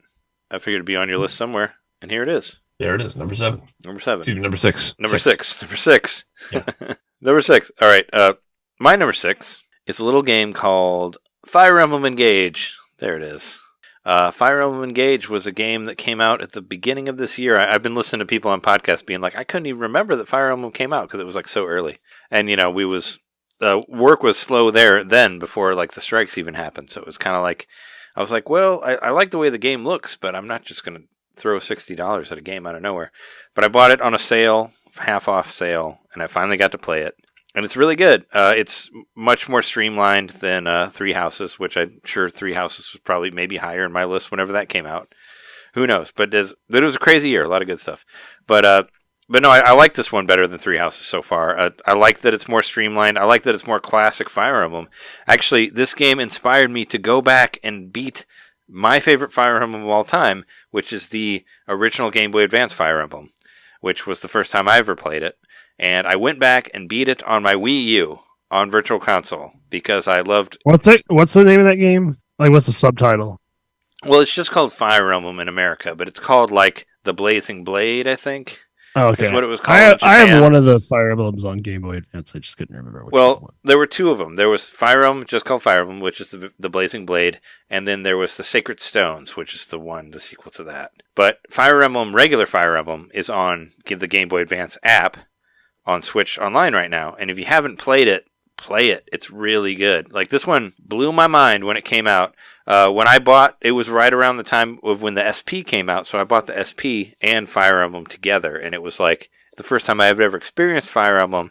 I only knew it from Smash Brothers, and the characters are great. Lyn, Hector, all of them, they're wonderful. Anyway, Engage is great because it brings all these old characters back, and you wear a ring, you get married to them or whatever as spirits, whatever, doesn't matter. It brings back the original Fire Emblem characters, and it makes everything more streamlined. The maps are much more interesting. It's one of the best looking games on Switch.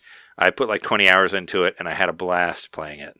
I still think about getting back to it, but like I said, too many games. But oh yeah, and you can also collect cats and keep them at your base. And anything where you can collect cats and keep them is pretty awesome. You can collect cats and other weird animals as well, aside from that. Yeah, but no, I really liked it a lot. And you don't have to like find random items and figure out which character wants this as the best gift to give them to bring them to your house or whatever, which that was what ultimately turned me off of Three Houses. But this is the one, I've talked about how much I wish I was more into like turn-based strategy games and all that. Fire Emblem is the one that I will always hold the candle for. And this game was incredible. Like, it really blew me away when I finally got to it. And I highly recommend it for anybody who has not played it. And the weapons don't die. They never break in this game. It's wonderful. Came out so early in the year. Yeah, this is like... It was an earlier game. It's just in that, like, that weird spot. Yeah. And I finally got to it later, but I loved what I played of it. Super dope. See, every time I heard of this game, I was like, I don't want to play the version that was on Engage. Like, I imagine it's like really bad. Yeah, it's definitely not an Engage. Nintendo don't put their good shit on there. But yeah, it's a wonderful game. Love the fuck out of it. I hope to. I want to go back and beat it. But yeah, when I played it pretty much straight for a week until something else came out. But yeah, that's enough about that. Moving on to my number 6. Might be a little surprise to some people out there, unless you're like friends with me and you might have seen me playing it. Thanks to the generous holiday gift, Christmas gift from John, my co-host, and who is speaking now, I was able to purchase WarioWare. Oh, there it is. Nice. I purchased WarioWare Move It, and you know what? I was like, on a technicality, can I include this?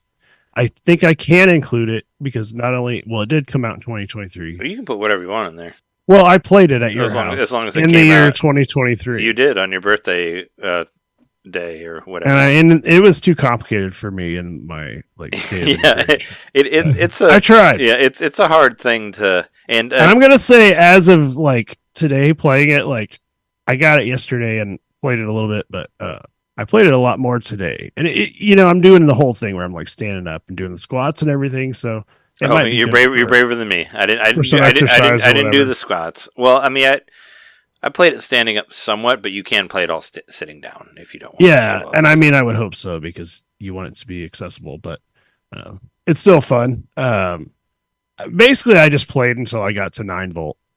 So I got 2 and then passed 9-volt. You're kind of almost halfway through, I think, the main story or something like that. I was just like, why haven't I seen 9-volt yet? They really made you wait a while to see 9-volt. Oh, the 9-volt part is cool too, though, where they I beat that my first try. Where they pull you into that shady game shop, and then you're walking through the cobwebs, shop, yeah. And there's the big teddy bears or whatever, yeah. Oh no, that's awesome. But I've loved it, and having actually I know it's weird to throw it down this high up in the list, maybe to some people, but it's also I played it at your house, Trey, and then I knew I would love it. I'm always a big fan of the WarioWare games, and I'm like, well, it came out last year, and I know I like it because I'm gonna be playing it more in the future. I haven't even looked at the party mode on my own yet, but yeah, I really want to play the local multiplayer, but from what I heard, it's basically best if you play it with people who have played through the single player mode and they understand the poses and all that, So yeah, the poses are a bit complicated, but once you sort of figure them out, they're pretty fucking hilarious and funny. And I imagine if there's multiple people, doing the baka, the baka thingy. Oh yeah, where you gotta put it on your butt, on your nose and your butt. Yeah. It is a really cool game. You keep hearing the choo choo over and over again, which it makes me laugh every time that there's a position called choo choo. Oh yeah. No, I thought it was really good. It would probably be 11 on my list. It's not on my list, but I loved it. Don't think I didn't love it, but I did love it. But I couldn't fit it in. There was too many other things I wanted to put in there. But I did really, really, really like it, and I think it's a great game. And I'm happy that you have it, and I'm happy that it's on your list. Yeah, and thank John. John, appreciate the gift. I mean, I threw a little bit of money in on top of my goal points, but it wasn't much at all to get that because it's not priced at it's priced at 50, right? I think. Yeah, it's 50. Yeah, I ended up from John's gift and from both of Jess's brothers also got me eShop coins. I ended up with like $100 in eShop Nice. and eShop stuff. So Hell yeah. for Christmas, so that was cool. But I ended up getting I actually bought more Jackbox games for Jess and I to play with company, which I didn't even it's think great. about that. I got a game shot Because they were all on sale. Like some of them were half off, so we ended up doing that. I got a GameStop card for Christmas. I didn't even think about just buying a digital eShop card. Oh yeah, that's what I would do. GameStop 100%. online. 100%. Yeah, get a card or buy a card for something from there. Hell yeah. I didn't even think about that until just this very moment in time. It actually let me add it to my Apple Pay too, so that's probably gonna be just like it's probably like swipe it over to something else. But I'm glad you got WarioWare Move It. It's a very good game. Like I had a very good time with it, and I just stand by the WarioWare games as like some of the best. I don't know, just some of the most brilliant and best games, and of course that aligns with your Rhythm Heaven because they're similar developers, or they are the same developers. developer. Yeah. They just like really know what they're doing, and they know like they're quirky and random, but I don't know, for whatever reason, it's always charming, and even when it's creepy, it's charming somehow. Well, this one went back to like my favorite WarioWare Smooth Moves on the Wii. Is basically equal to that. It very much feels like a spiritual. Oh, 100%. Like it has like the weird the whatever it's called, Super Wario Dance Company or whatever, like the one where you slap your butt with the remote. Like that was all. Yeah. And it's also like treating the controllers like they're like ancient relics, and you're trying. Yeah, to figure out that was the what same exact same story of Smooth Moves as well, where you find like this golden Wiimote like inside of a cave or whatever, and it's like Indiana Jones style looking thing, where it's like, oh, I got it, and then now the ball is rolling me down or whatever. Yeah, I really I wanted to fit it in, but I just couldn't. It was too much. There were too much other things. I wanted to put above it. But I'd give it an 11 for sure on my list here. Because I did really, really like it a lot. I love it so far. And I mean, I plan on playing all the way through the single player mode. I've even messed around in the museum just to try to get a little better. Because some of the games, there's just no way you could figure that out. Yeah, some of them are really... Did you find your wrist straps? I actually had to... yeah, so I'll tell you about that. I say, because you do need them for... So I didn't know where my wrist straps were. I looked around the house for a while, and then I'm like, wait, I remember seeing the box recently for I bought the Skyward Sword special Joy-Cons when they came out. Oh, yeah. The golden ones. And I've actually been like using them. Well, they're like blue, and they got like some gold print on them, but they're mostly blue. I thought they were gold ones. Whatever, it doesn't matter. The ones I have are. But yeah, gold. no, I know what you're talking about. Yeah. They're the blue ones. But anyway, I bought them, and I was like, I remember seeing that box recently, and I was looking all around the place, and I'm like, wait, I think I threw it in this like tub, whatever. This isn't that interesting, but I dug through this tub, and I found the box for the Joy-Cons, and I dug in there, and like still sealed in the plastic were the wrist straps. Like I never even bothered to pull them out of the box. So yeah, I attached those actually, and then even go further with the story, I put it all wrong. 7 years later. As you do if you haven't. I mean, I put them on wrong when I first got them. Like they're always put on wrong. 7 years later, I put it on wrong, and I had to look up a YouTube video on how to get it off. Oh yeah, because it's you got to match the plus and minuses together. It still doesn't make sense to me. Yeah, it's still kind of hard to do because you don't use them at all. I mean, I told you. I mean, I mentioned on the show. I found them in Jess's Switch case is where they were. Yeah. So I would have never. But it's because like there's the weird cooking one where you gotta like hang them off your wrist to like recharge the robot hands or whatever. Like it's really, really complicated. That's what's happening. I didn't understand that, but no, you're like flipping meat patties. Yeah, like flipping the burgers over, and then you gotta. That's what it is. I didn't realize you had to recharge. Yeah, you gotta hang them to recharge. Yeah. Oh, I didn't realize that. Yeah. So it's like I said. Oh, that actually helps a lot. Like I said, the wrist straps are very important. I did eventually like, beat that level. There is one where you have to like swing it with the wrist strap like back and forth. So you have to have them to play the games properly. So no, I have the wrist straps now. Well, now you do, but I'm just saying they're important. Like the Wii one, there was like one where you like drop the remote and you just like just drop it on a pillow or something and it's fine. But this one you need the wrist straps because it actually does like momentum, like swinging and stuff like that. So. It's very complicated. Yeah, I look forward to getting into those further games. Also, just understanding, like, you just, like, maybe excited to play that level again because I understand how it works, So, these games are always about chasing a high score and about just seeing all the ridiculous shit that they're going to throw at you and I love the characters, as stupid as they are.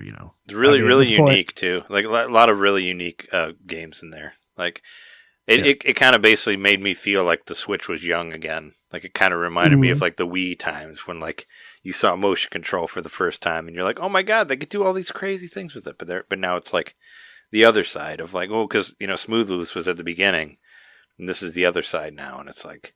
But it's still like, oh, there's so much you could do. Like nobody cares that much about motion controls. But this proves that there's still this like this. There's I will this say horizon 100% of of the greatness. time, I've never won one of the games where it has you use the IR camera. Like I just can't. My brain can't wrap around holding it correctly. Yeah, and it's then hard to doing- get to it. Well, there's the Fire Emblem Engage one where you have to line your finger up with the ring and all. Well, that's on the.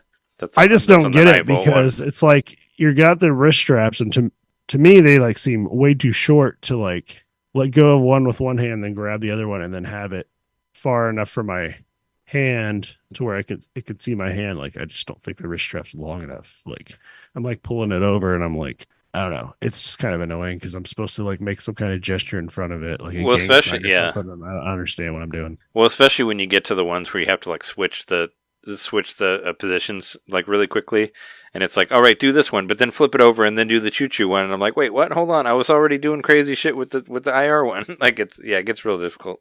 Damn, it's gonna get more complicated. I mean, they just finally added buttons. Oh, I love the button ones though; they're so good.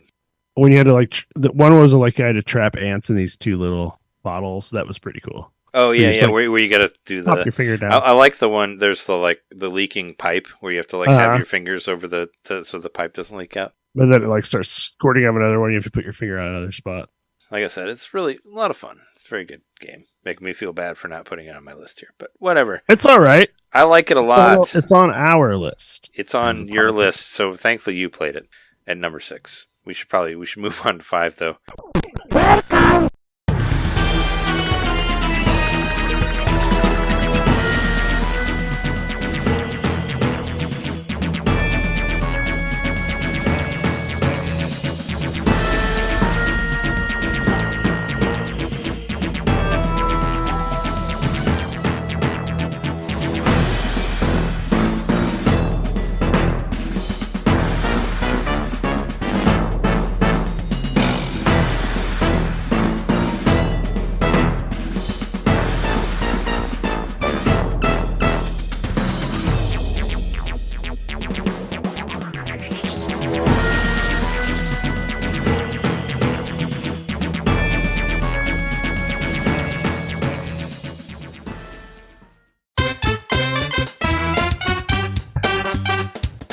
Hey, you. It's me, Mario. Yeah, you.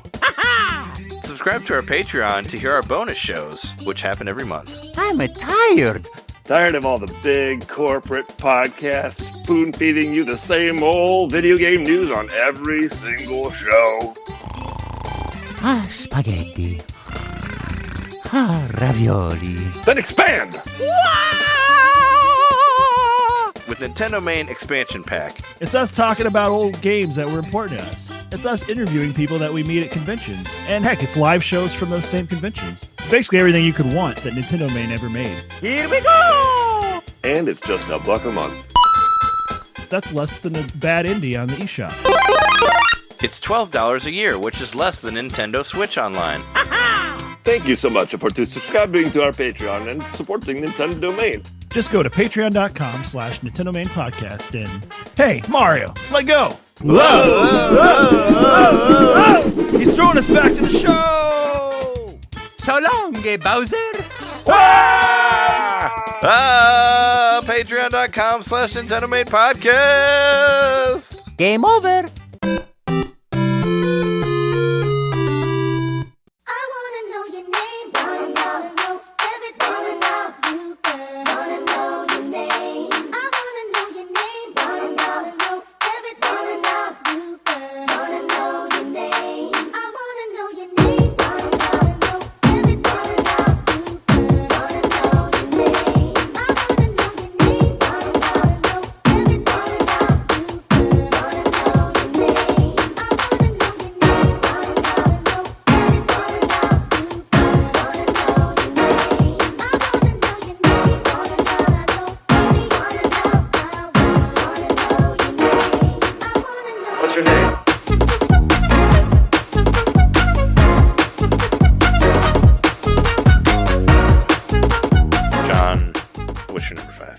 My number 5 is Sea of Stars.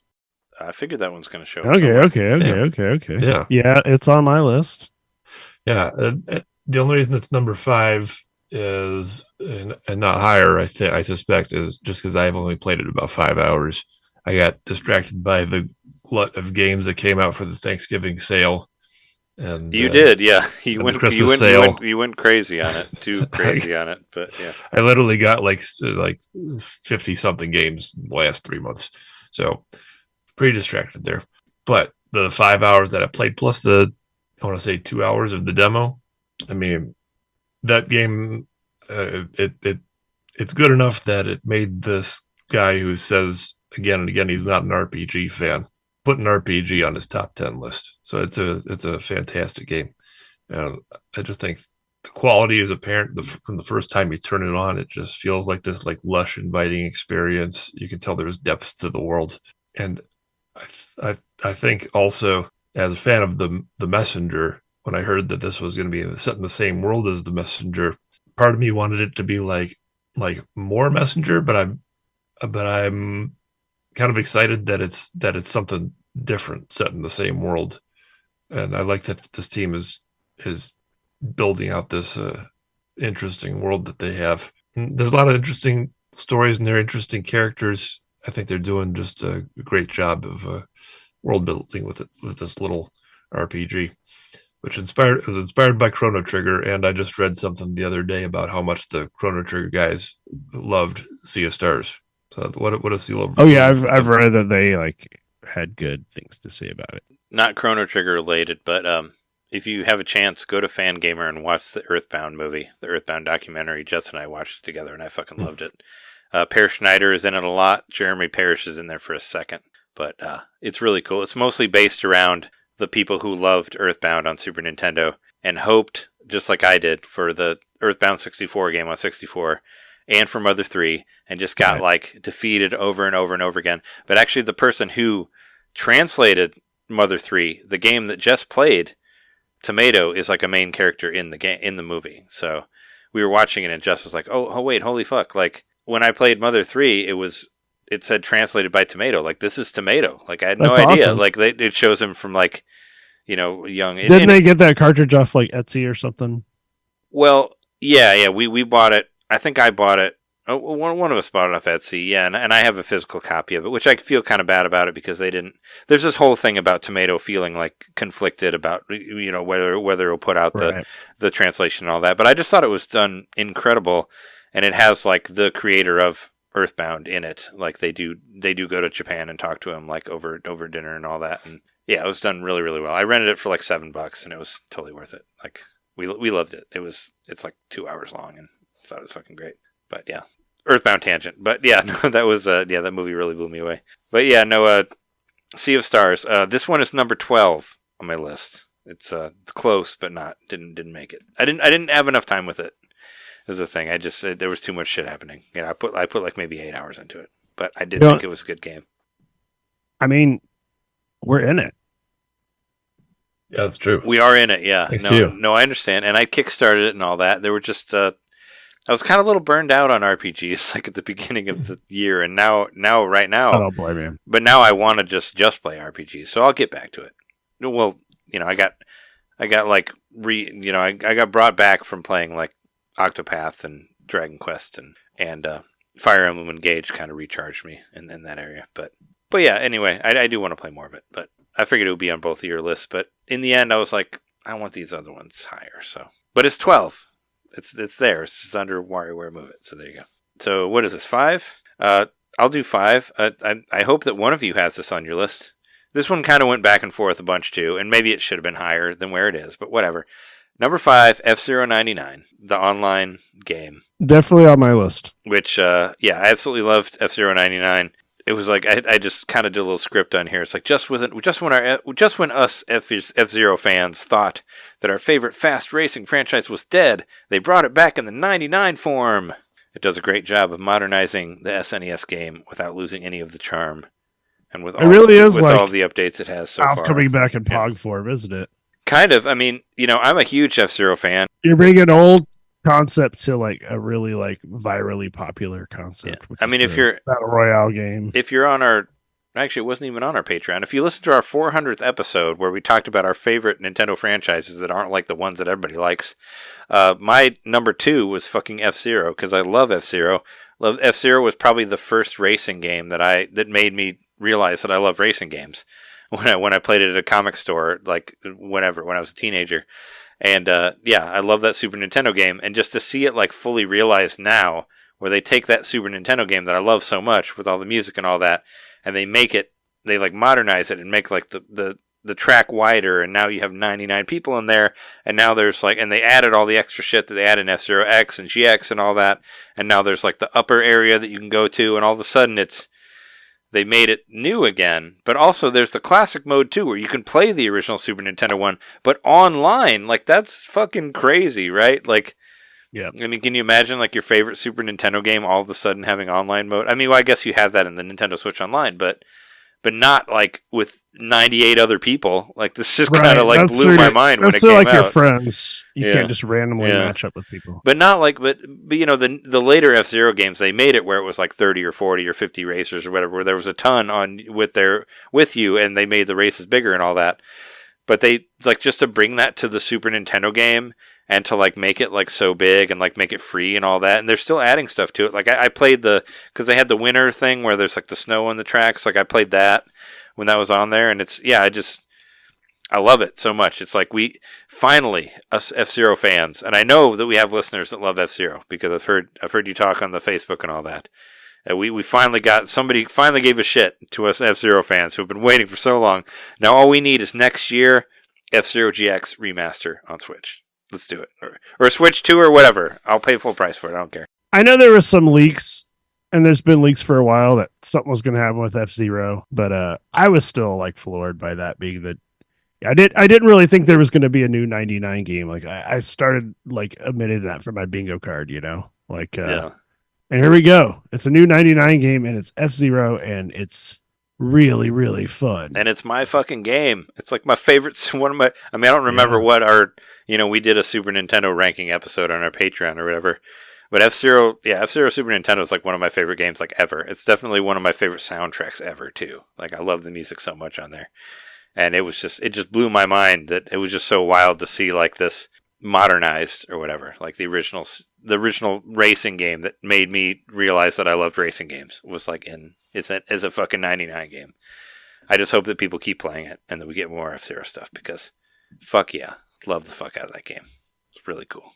And even if I boot it, I still try to boot it up and check out the new stuff and all that, and I'll still end up playing it for a couple hours just because I love it so much. I think F-Zero 99, I got into it for a little bit. I fell off of it. I don't know. I do appreciate that they brought F-Zero back in this form, and from what little I've played of F-Zero overall, it seems to really fit in the 99 formula. And I'm glad that F-Zero fans are getting their fill in this unexpected way.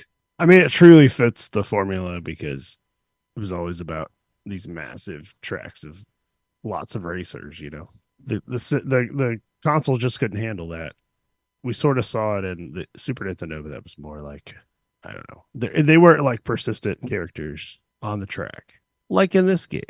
But you know what? Well, yeah, this one number 5? it still just has the original 4 pretty much, on there for this one. Mhm. You don't have I'm hoping that they add all the extra guys, or I would love to see the Game Boy Advance levels, like the maximum velocity stuff, or just at least put that on the Game Boy Advance app, please. Like, put maximum velocity and like the legend and the climax, like the one that was only in Japan. Put that on there too. Like, you don't need to translate or whatever. Just fucking put it on there. But yeah, we can move on to your number 5. Number 5. We don't have to hang around on it too long because, I feel like I'd be sucking the blood out of the podcast because it's Vampire Survivors. Oh, there you go. Yes, Vampire Survivors, which I've had already talked a lot about previously, and then we just talked about it earlier. So I don't need to say anything more about it other than, was I ever right that this was a great fit for the Switch? You were right. Yeah. Yeah. I think everyone would agree. You mentioned So, it last year. It's great. Whatever that year was, 2022. October Patreon episode. You talked about Vampire Survivors. This is the first game on our countdown that is on all three of our lists, by the way, for anybody who's keeping track. Vampire Survivors is the first one that's on all three lists. Nice. Well, I don't think it's going to be the only one. There's going to be one more that's on there at least. But it's a good one. Vampire Survivors for Jeremy's number 5.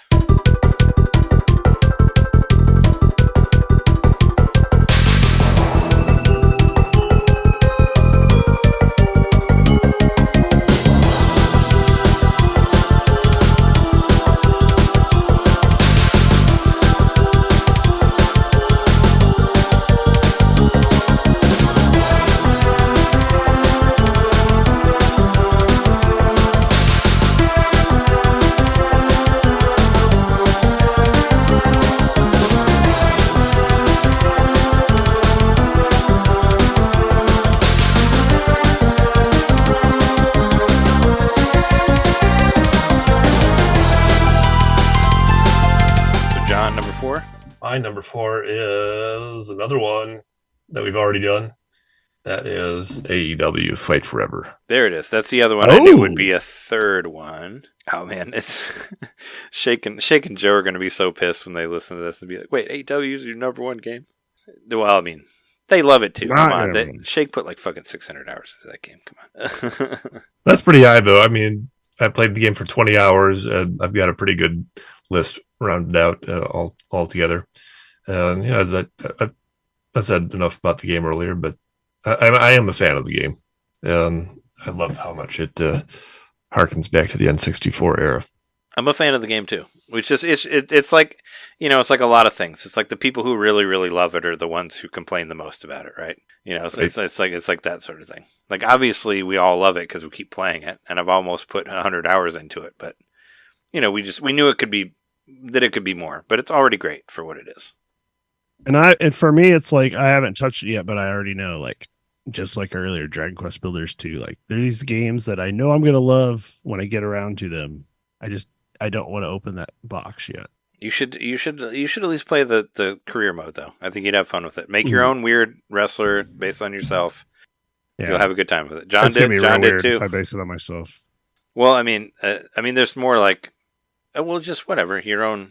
You know, like I had my Kabuki Man guy, my demon Kabuki Man or whatever, that had red skin and made it look like, I just was like, what is the weirdest looking character that I can make? Mm-hmm.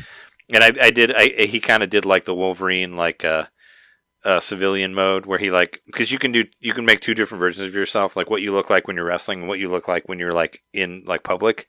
So I did like the same thing, except I'm wearing a leather jacket and sunglasses, but I still have the red skin. That's pretty funny. So yeah, you can do fun stuff like that. You know, like the old school like Wolverine wearing the hoodie or like what was it? Or like the Thing wearing like the trench coat, but he's still like big and blocky. You know, like, or like the Beast wearing glasses in X-Men. Yeah, like that sort of, or yeah, Beast wore the trench coat too. The trench coat hat, or the Turtles did it as well. I mean, they stole that from the Thing because he did it first. But you know, that sort of thing. That's always funny where it's like, oh, you look the same, but you're just wearing a jacket. You know, that sort of thing. All right, so my number 4 is Vampire Survivors. We already talked about that, so there it is. Did you have anything else you wanted to say about it? Or? Oh, did I? I guess I might have like given it a head earlier. That I was like, oh, it's the first one that's 3 on all of our lists.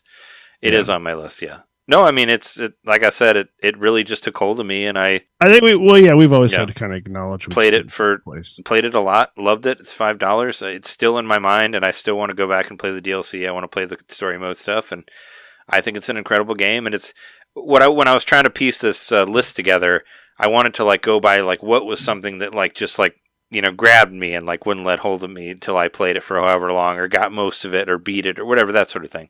And that's why Vampire Survivors is like in my top 5, because it was something that was like all that I thought about for like 2 weeks, you know, after it came out, because it was just, I played it constantly, you know, even when I should have been sleeping, I was still playing it in bed because it's just, it has incredible, I bought the soundtrack too, you know, I mean, it's, yeah, it was a game that I really, really enjoyed. It's one of those games, and there's not a lot like it in my life, similar to like a Tetris or Tetris Attack, or I don't know, like it just in my brain, I can picture myself playing it even when I'm not playing it. Like it just it feels satisfying. There's just like a pattern of like, the Tetris Attack brain. Moving through like those like waves of bullets and like enemies and like just kind of weaving through them a certain way is just so satisfying. It's got the zenness to it. Like that's Mhm. a big thing about video game playing for me. It's like I need it somewhat to just calm my mind down. Like it's like Mhm. it's a decompressing thing. Like like you may be busy with a lot of different things, but I still need it. I need just a minute to just like play something that may be sort of mindless, or just for like my fingers to move in a way just so my brain can just like try to break down the events of the day or whatever. That's just like playing video games for me. It's just like Mhm. decompressing and all that, and that's It's kind like of what this. it's does. like when people used to defrag their computers. I don't think they do that anymore, but like you'd see the big thing, like it would show like it's my own the processing defragmenting, I guess. But it has to Yeah. be, it has to be something that you kind of know somewhat, where you can kind of like turn your brain off a little bit, but you can still like just like recalibrate or defrag or whatever, And this game was very much like that for me, where I can kind of like zone out to it, but it heals me in its own way, and that's why it's number 4. My number 4. I feel like this is going to show up at least one other place, hopefully 2 other places. Super Mario Wonder was my number 4 There for it the is. year. I actually 100% of this game. I got everything in it, so I don't know what I could say beyond like. Obviously, I love this game. I did all that in under. I think it was under 40 hours. It was like 35 maybe, and I got everything in that time. So like relatively short game, but I don't think too short for how much fun I had with it and how cool it was and how just I don't know. It was like you took Mario as a character and you let Dali design all the levels. It was cool. It was really cool, and I really enjoyed the experience. And I like wanted to keep going back to those levels, so it was like almost like an excuse to not get everything because I knew I could come back later and pour through them and find everything I needed to like get that 100%. So there was never a moment when I was playing that where I was like, "Yeah, I'm done." Like I wanted everything in that game. It was just such a good game. For sure. Was that on anyone else's list? It is on my list. We'll see. Oh, I It thought. is on Well, my- I thought we did say if they were on our list, we just didn't say what place. Yeah, I'm not gonna say what place, but it's on my list, and yeah, I thought I had a great weekend with the game. At least, I mean, It was good. I It was played good the for a game. weekend. I played through it. Like that was probably the only thing that I did that weekend, and then I would say I actively played it over about 2 or 3 weeks, and I intend to go back to it at some point. I think at one point I said I thought it was as good as Super Mario World. I'll retract that. I think it's a good Mario game. which I is think a it's great closer to game. Yoshi's Island. Like, still, I would say it's Yoshi's Island if it was a bit more like a mega version. It was like a really good Yoshi's Island, but it's not a Mario World. There's no way. No, not at all. I think my only major it's not on that level, but any Mario game is a classic game by default, pretty much any mainline Mario game. Yeah. And I think that my only complaint about the game really is that the things about it that I liked, I just wanted more of it. Yeah, right. I think there was a lot of great ideas like thrown in there, and then not really expounded upon later on, or anything like where you could dig out that old trick and come up with something new later on down the road. I wish there was a little bit more of that. Instead, it just kind of feels like a grab bag of really great ideas that get used once and maybe twice and then put aside.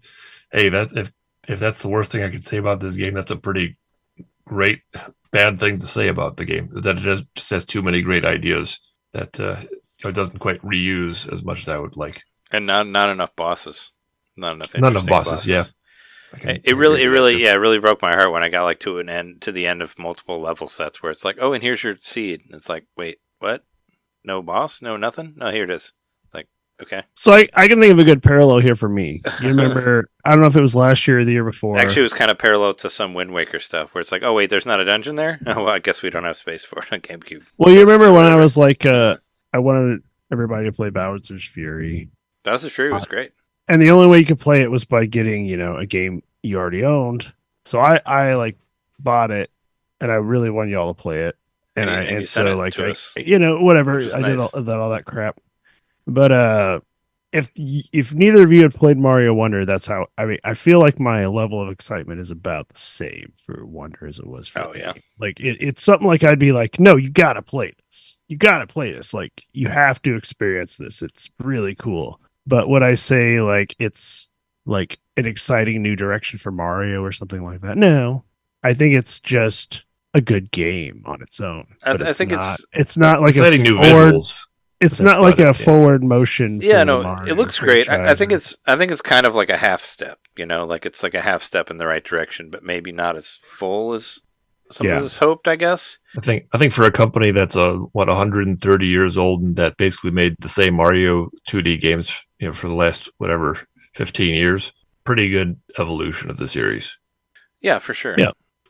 Once again, I feel like it's like Dolly made a Mario game, or they consulted with him, like supposedly like Sonic 3 happened with Michael Jackson or whatever. Like you just brought in some wacko artist to just kind of like really smudge things up and really make it odd, and it's beautiful for that reason. And I think in the future, like it'll be one of those games that's looked upon very fondly. And just for now, though, it's like, we're Mario fans. We want more.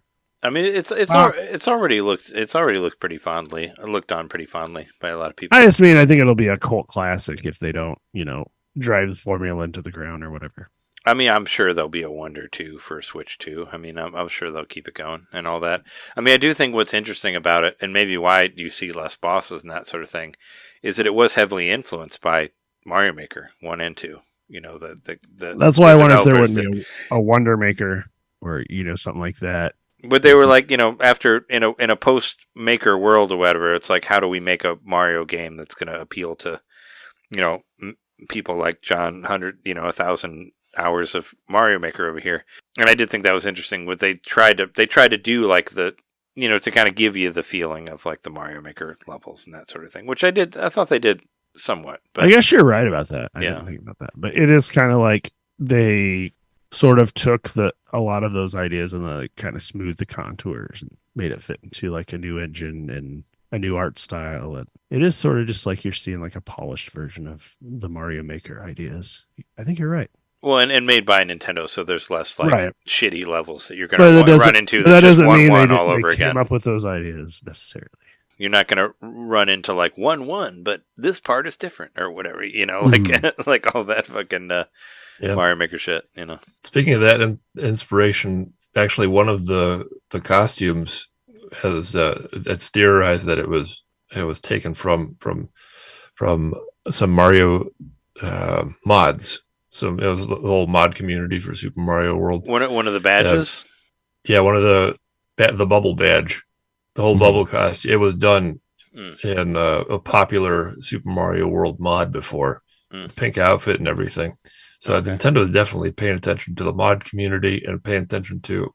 And it was surprised to me Mario Maker and Mario Maker 2 to get some of the ideas. I mean, or if Nintendo's not like whomever is working on the game, was. Well, I mean, the developers, but obviously they are a much younger team for this game, I think. Yeah, but they recognize that we're in a post Mario Maker world, and like as John said, like for Mario Maker 2, it's like how could you ever follow up to this because you have infinite possibilities for levels. So I think they did. I mean, they did say like in an interview that they had looked at like what was on that and tried to like bring that to its own version of it, and I appreciate that. I don't know. There's still a lot of limitations in Mario Maker 2 that. I don't know. I there's a lot more, and I think maybe leading into maybe whatever Mario Maker 3 is, and I would hope it's a more multimedia type system.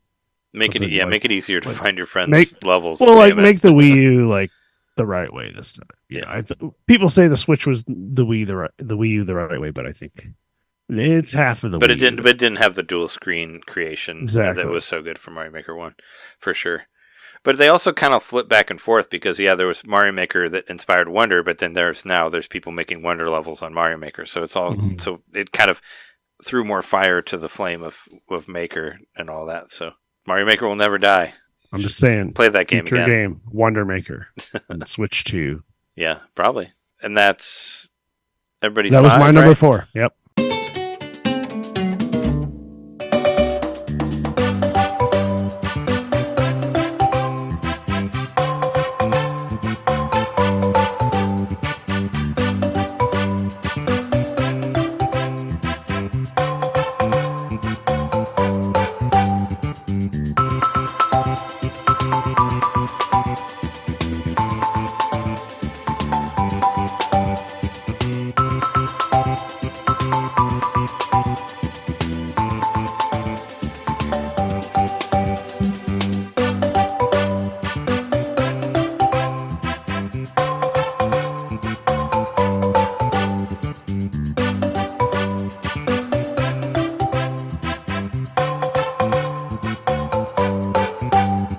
number 3 is Super Mario Brothers Wonder. There it is. Moving on. Hey. Yeah, cool. Number 3. So that's 8. All right, trying to tally all my numbers together here. John, I really thought it was going to be your number 1. I'm actually kind of excited to see where this goes. Well, I don't know. Yep. It was never in competition for my number 1. I mean, yeah, our true number 1 being Legend of Zelda. Mm-hmm. You know, it was never going to be number 1, but it was always going to be in the top 5 for sure. But so this is my number 3, right? Correct. So in my top 5, one that's probably not going to be in any of your top 5s, but you should play it, damn it. And this game is called Dredge. Dredge is number 3 for me. I want to play it. I want to own it. Dredge is wonderful. I imagine it's going to be on PS Plus at one point. Maybe. I don't know. It's not that expensive. Dredge was the game that I played before Tears of the Kingdom. Like, it was like this one. Once again, why this is so high on my list is that it really threw its Lovecraftian claws into my face and drugged me under the water and was like, let me show you these ridiculous looking fish. No, I loved it. It's like, I love fishing in games. This is a game I've seen people put it on lists about best game that has no genre necessarily, because it has these fishing things, but it also has this horror aspect, and it's all kind of put together. And once I heard somebody talk about it, I think probably the first time I heard it was on Axe of the Blood God or something like that. But just the idea of that you go out fishing, but you also have to deal with these nightmares that come out at night, and all of a sudden they were ghost hunting you or whatever. I was like, sign me up right now. I need to play that game. That sounds amazing. And yeah, I fucking loved it. I played the shit out of it. Even when we did our episode with Alex and Joel, I even said Alex didn't even know that you could throw magic into the water and kill all the fish in one hit. I put it up on Twitter. I was like, I know you did that because I did it. So did you get credits in it? Is there a true ending to it, or I got both endings. There's 2 endings. Okay. I did both of them.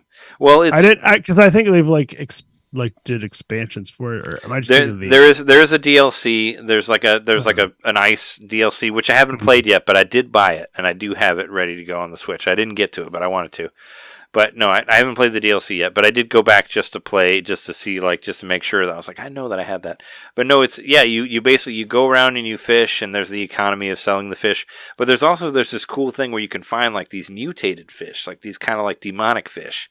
And there's all this weirdness to it, too. I remember the first guy you sell fish to, really wants that demonic fish. And you sell it to him, and then you never see him again. He won't buy it, because he's, eaten it and he's gone to this other plane of whatever. But it has, it's almost kind of like a Eternal Darkness fishing thing. It has its own sanity stuff to it. And yeah, if you stay up long enough, you see all this crazy shit and you have to go to sleep. Otherwise you can't, you won't even be able to talk to people because your brain is all over the place and all that. So it's kind of, it was basically and you also, you upgrade your ship in different ways so you can catch higher grade fish, or mostly, get more light so you can be out longer at night. And eventually, the night doesn't mean that much anymore. But, and it's also going across the map and finding all these different places, and every section kind of has its own story to it, and you do find people, and there are other little side quests that go along with that. I was really interested in the Dave the Diver crossover, which I haven't played it yet, but I was like, how is this going to actually work with Dredge? But I don't know. Hopefully you'll play it at some point. But no, yeah, Dredge was I loved it. I was like, yeah, that is a fucking killer ass game. And it wasn't that long, but I mean, I loved every part of it. I thought that all the stories, all the side quests, I did everything. I 100%ed it before the DLC. It had that sort of a hold on me. And I know there's some things, there's certain fragments that you can't interact with, which I guess you have to have stayed up a certain amount of time for it to work, for your brain to be jumbled enough in the sanity and all that, which I never did that, but there were these things that never worked. It kind of reminded me of those. So there's puzzles you can only unlock if you push your sanity meter all the way up.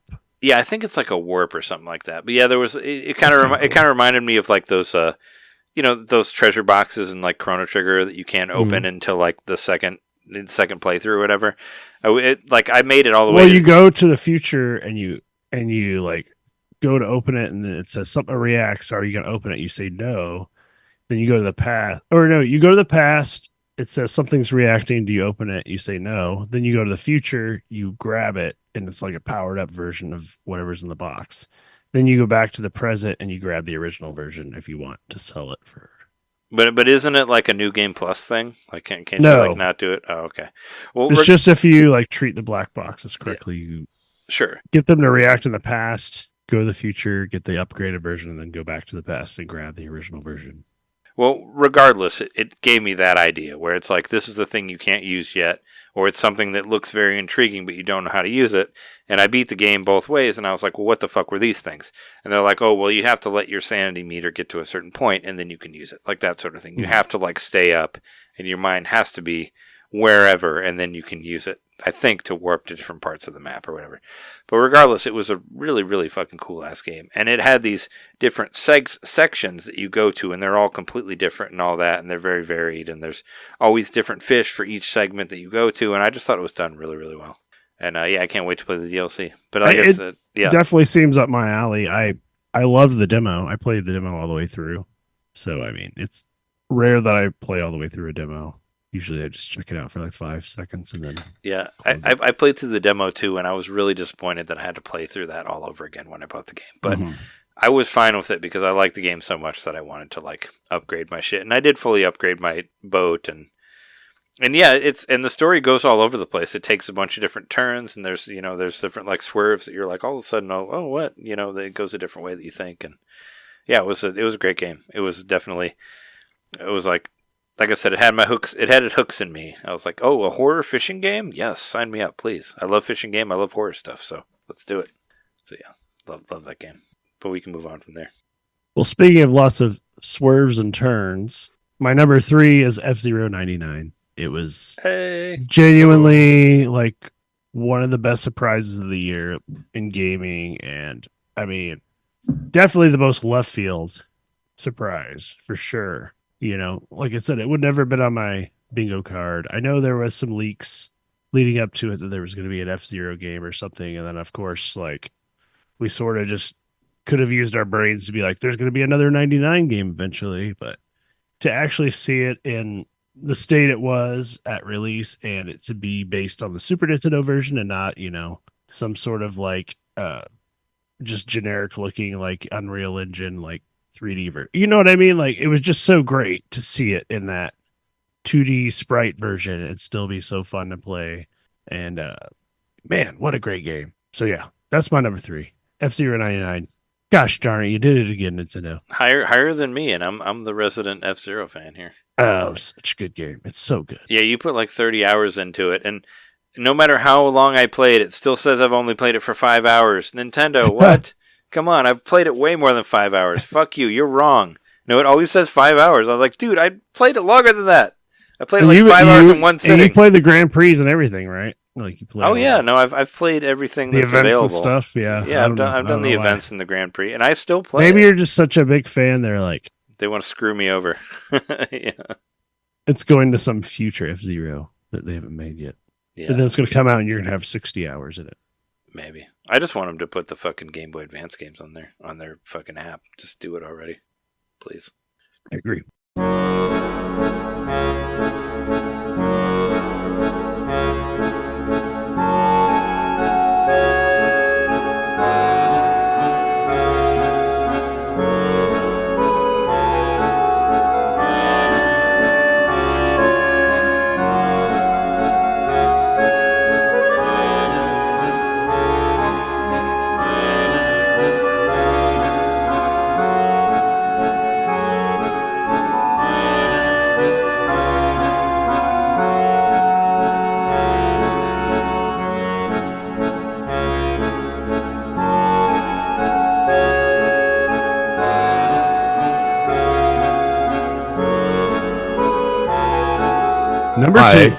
Number two.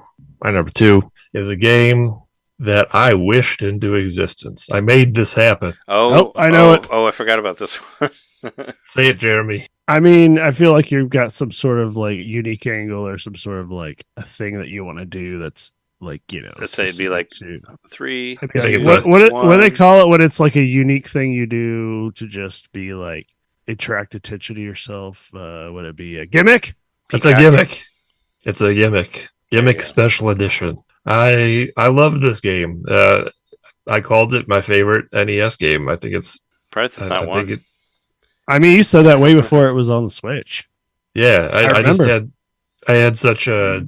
I don't know. It was a revelation when I found the game back in 2014. I found it based on Pat the NES Punk's video where he praised it, and I set out to just finally download it and on my computer at the time and play it on the emulator, and I just played it all the way through with my NES USB controller, and I was like, where was this game? Why was this game never released in the United States? And I wish I could talk to more people about this game because I thought it was just fantastic.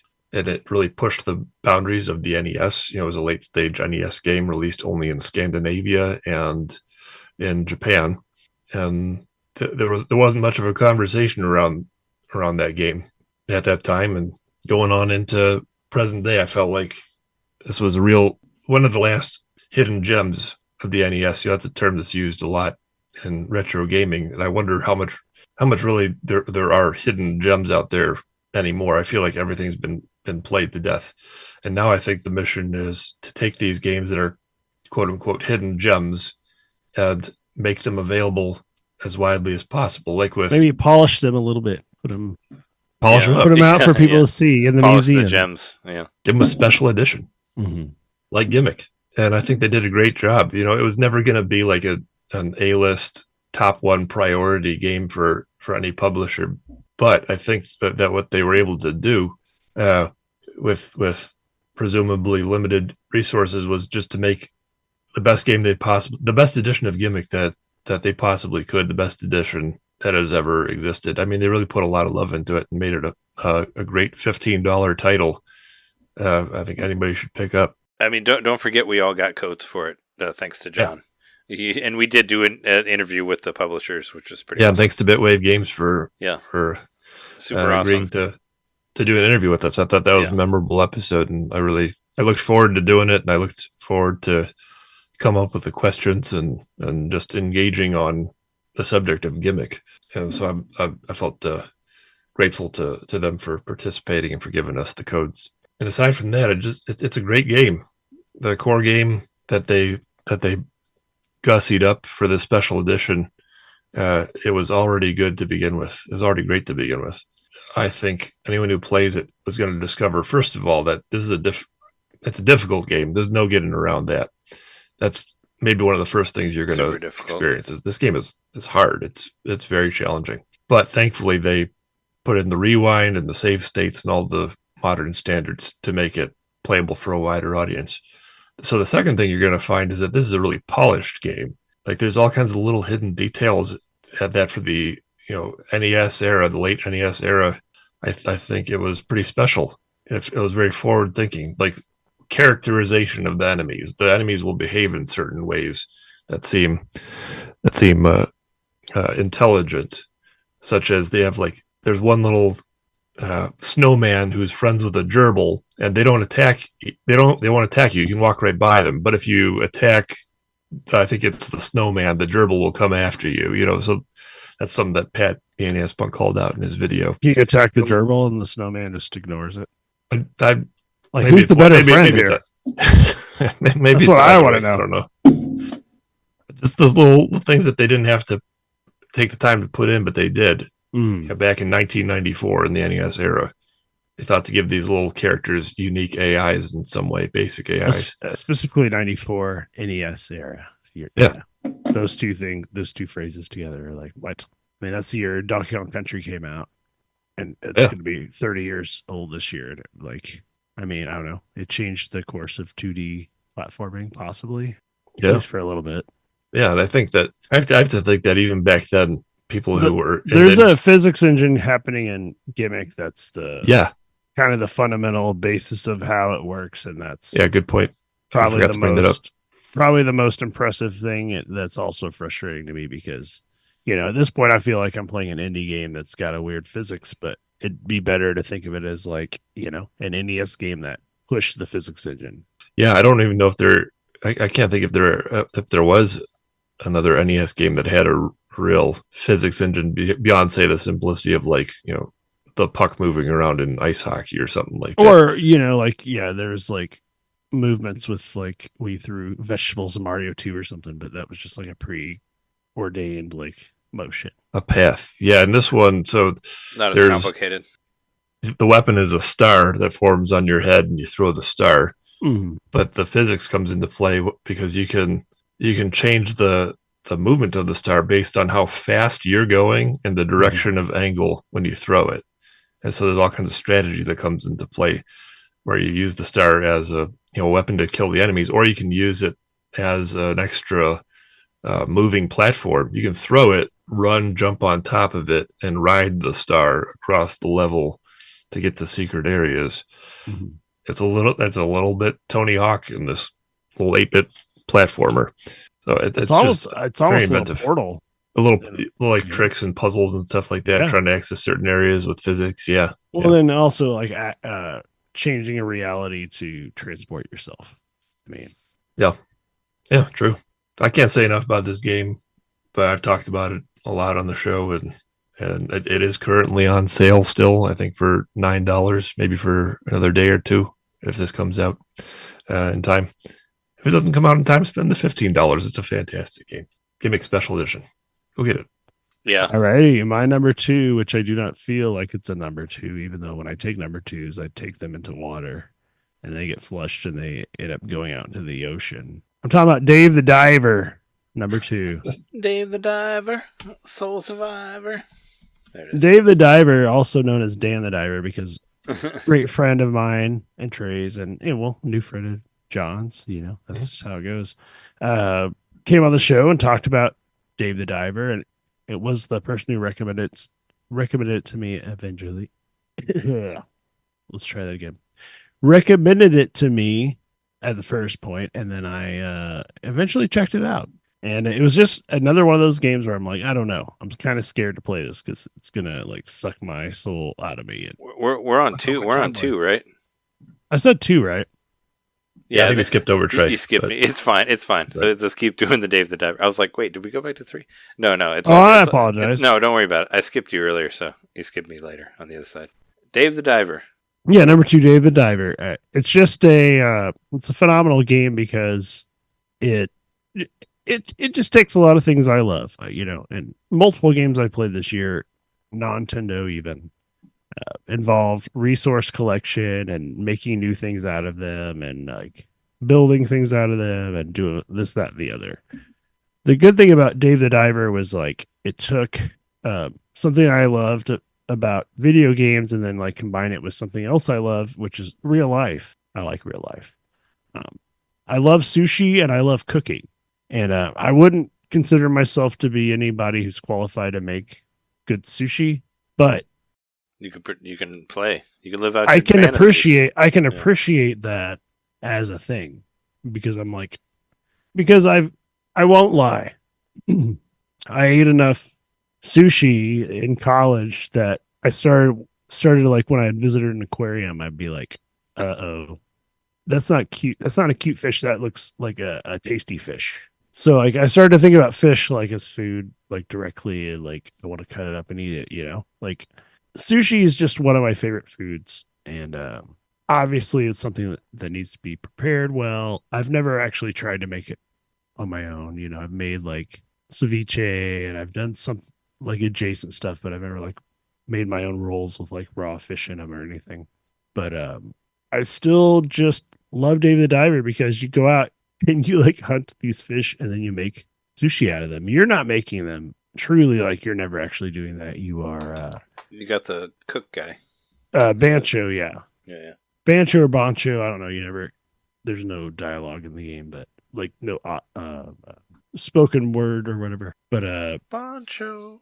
yeah, Boncho's great. He's just like a sushi prodigy, but he's also like he'll never like stick around and completely learn something. He's always on to the next thing. So his technique's kind of like jack of all trades, master of none. And I really like that as like, I don't know, like obviously I've been at my job for a while now, but early on when I started getting into like working in restaurants, like it was kind of my goal to like work at one long enough to learn the menu and then like go to another restaurant and learn their menu and just kind of like gain experience that way. And that's sort of like a mercenary chef. That's kind of what it would be called, which it sounds much cooler than it really is. Like, but you know, that's how you learn stuff. And you're not like necessarily like on anyone's like shit list just because you're like going around learning stuff. Like it really is that kind of a culture where people respect it if you're trying to like move around and learn. But that's what this game is like. Like you're going around and you're like getting different fish, and then you're kind of learning new recipes that your chef's making, and you're getting different clientele, and it's just like a really cool approach to the fishing / resource game. And there's bosses and there's like all kinds of crazy stuff in there. There's like this whole like I don't know if there's supposed to be like a parody of like the I don't it almost seems like a parody, but it's like a I thought it might be like supposed to be like a parody of PETA, but it's this company that's like supposedly protecting the earth, but they're actually like damaging, like they'll go after somebody because they don't think their process of like collecting information as well, like for research, and then they'll like start shooting rockets at them and destroying all the coral and everything around them. You know, like they're just like indiscriminately just like killing off all the wildlife to like repel them from studying it, if that makes any sense. So it's just like it's like if you like went to like a conservatory where there's like an endangered species or something, and like the person who was protecting it came out and just started shooting all the like endangered animals to keep you from like taking them away. I don't know. It's such a weird thing how this game kind of treats like conservation. Also, it treats narwhals as fish. So you make narwhal sushi, which definitely isn't a thing. Are they like it shouldn't be. mammals? They're whales. Yeah. It's just a type of whale.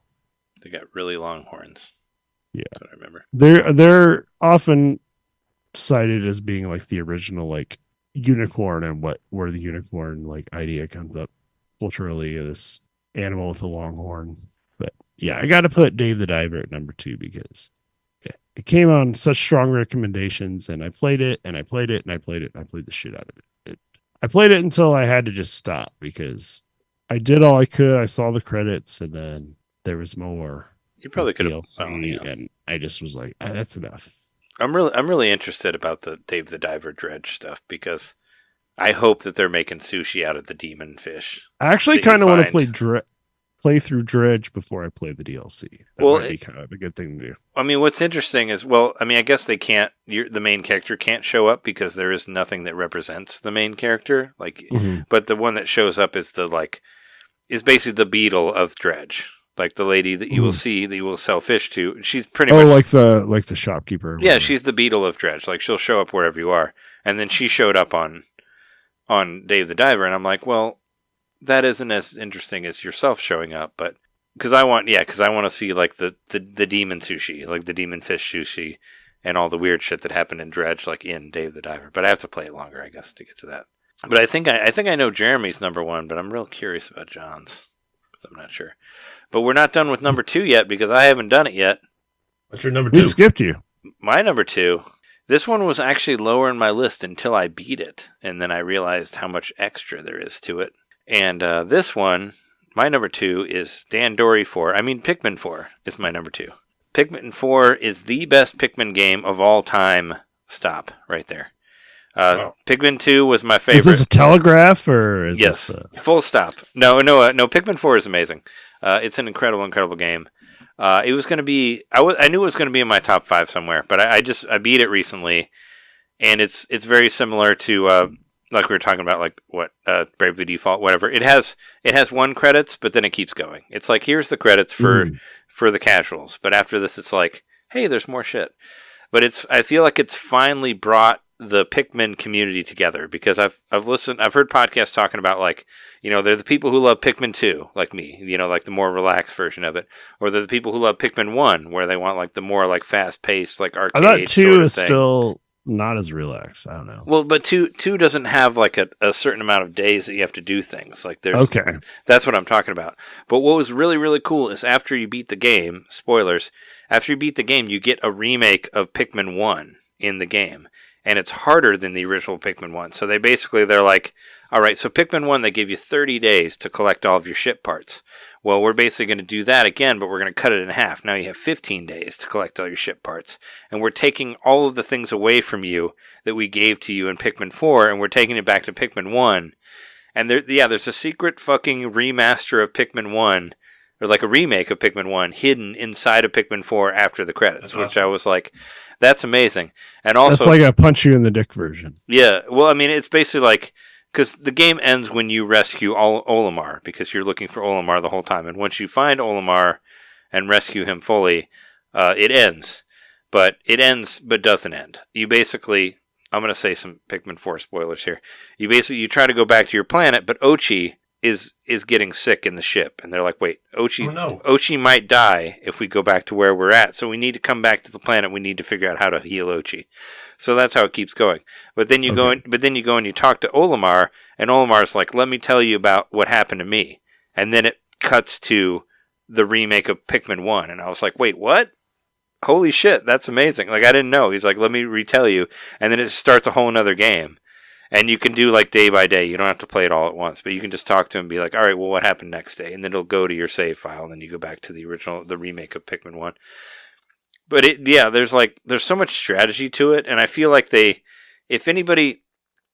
you ever cared about Pikmin, or you ever liked Pikmin, if you don't like 4, you're probably never going to like it again, because I feel like they made it the most approachable that they ever could, and I think it's just done really, really well. It's like, yeah, I was, like I said, I really wanted to beat it before we did the Game of the Year stuff, but once I got to the credits, I just kept going back to it. It was kind of like like I was saying earlier, like my decompression game. I just put it on and be like, all right, let's see what's in Pikmin.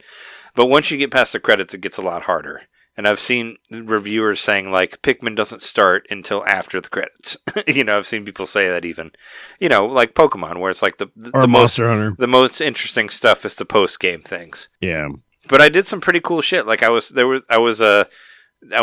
this like pool where this big like fucking this like lobster looking guy came out of it, and I couldn't figure out how to do it, and then I threw my ice Pikmin in there and froze him, and then like just dashed him and destroyed him. Like that felt kind of cool, because I was like, oh well, I did strategy on that one. But no, yeah, I've been having a blast with it. Like it's a very good game, and there's so many references to all the different Pikmins.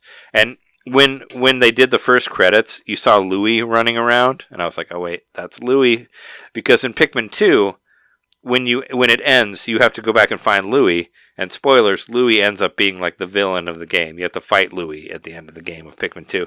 So I was like, oh fuck, there's Louie. So then you got to go back and find Louie again. So it does all this cool, like, if you love Pikmin, you'll notice it and all that. But I feel like you say spoilers way too fast before you say the spoiler. Like spoilers, blah blah blah. Yeah, you're right. I have not given any sort of whatever. I'm basically just kidding. told everybody I'm just teasing you. The important part, the journey. These games have been out for a long time. The journey is better than the ending. The important thing about Pokemon is the friends that you met along the way, right? Or like all the people that you. It's all the animals you've trapped in balls. Well, did I say Pokemon? Yeah, Pikmin. No, the ones. It's the friends you met along the way. Actually, all the people that you rescued as you were going through the Pikmin world. No, I think the game is incredible. Like it's done really, really well. I think it's gorgeous. I think it's one of the best looking games on Switch for sure. And I mean, it won a game award for like, what was it, best family game or best... No, it won best simulation game, or like best like strategy simulation, whatever, that sort of thing. That's pretty cool. What was it up against? I'm sure it was up against some. It was up against Fire Emblem Engage, which I think is more of a strategy game, but whatever. I mean, well, Pikmin has always been Nintendo's version of like real time strategy. Real time strategy, yeah. Yeah, it's like Nintendo's RTS, but. I've heard people say like, oh, well, Pikmin, the Pikmin die, and I feel bad about it. But now there's like a rewind function where if you fuck up, which I did plenty of times after credits, where it's like, oh shit, I just lost 40 Pikmin. All right, rewind. It's basically like Fire Emblem, where you can go back like, you can go back to different, where it's like, oh, well, I fucked up and I lost these guys. Well, let's go back to the last turn and let's put them in a different place.